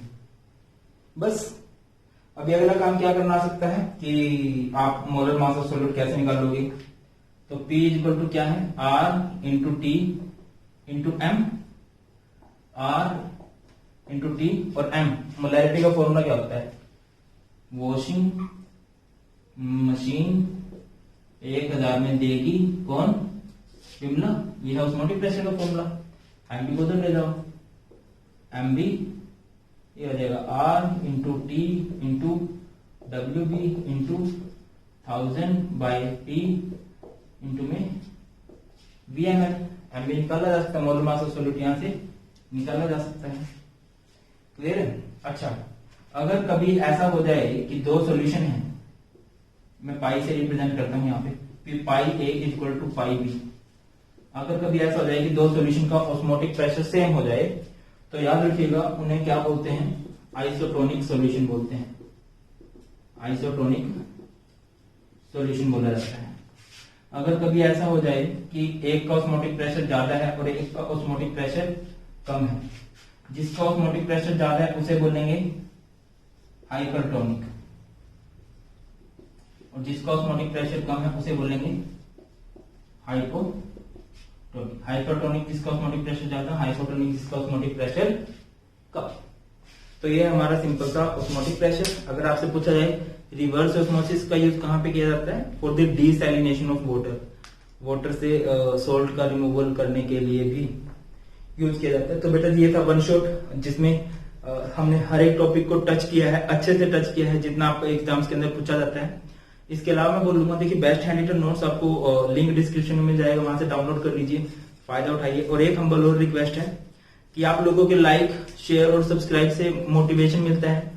अब जैसे कि आप सबको पता है कि चैनल मैंने मोनेटाइज नहीं कर रखा, क्योंकि मैं नहीं चाहता कि बीच बीच में ऐड आए और वो आपको हटाएं आपके ध्यान को, ठीक है नहीं। और सच्चाई ये भी होती है कि जब चैनल मोनेटाइज नहीं होता ना, गूगल उसको, यूट्यूब उसको ज्यादा आगे पंप भी नहीं करता है। तो रिक्वेस्ट करूंगा कि इस वीडियो को ज्यादा से ज्यादा आप ही शेयर करें, ज्यादा से ज्यादा सब्सक्राइब करवाएं, इतना तो बनता है, करवा सकते हो आप लोग। और छोटा सा लाइक गोल रखते हैं, एक 1000 लाइक गोल रखते हैं इस चैप्टर पे, और सो दैट कि हम लोग इलेक्ट्रोकेमिस्ट्री का लेटेस्ट पैटर्न के अकॉर्डिंग वन शॉट करें। चलिए चिपकाइए, कुछ भी डाउट हो आप कमेंट सेक्शन में बता सकते हो, या फिर इंस्टा पे मुझे पर्सनली डीएम कर सकते हो, भारत पंचाल 92 पर। थैंक यू सो मच, बहुत जल्द मिलते हैं नई वीडियो में। God bless you all, please take care, जय हिंद।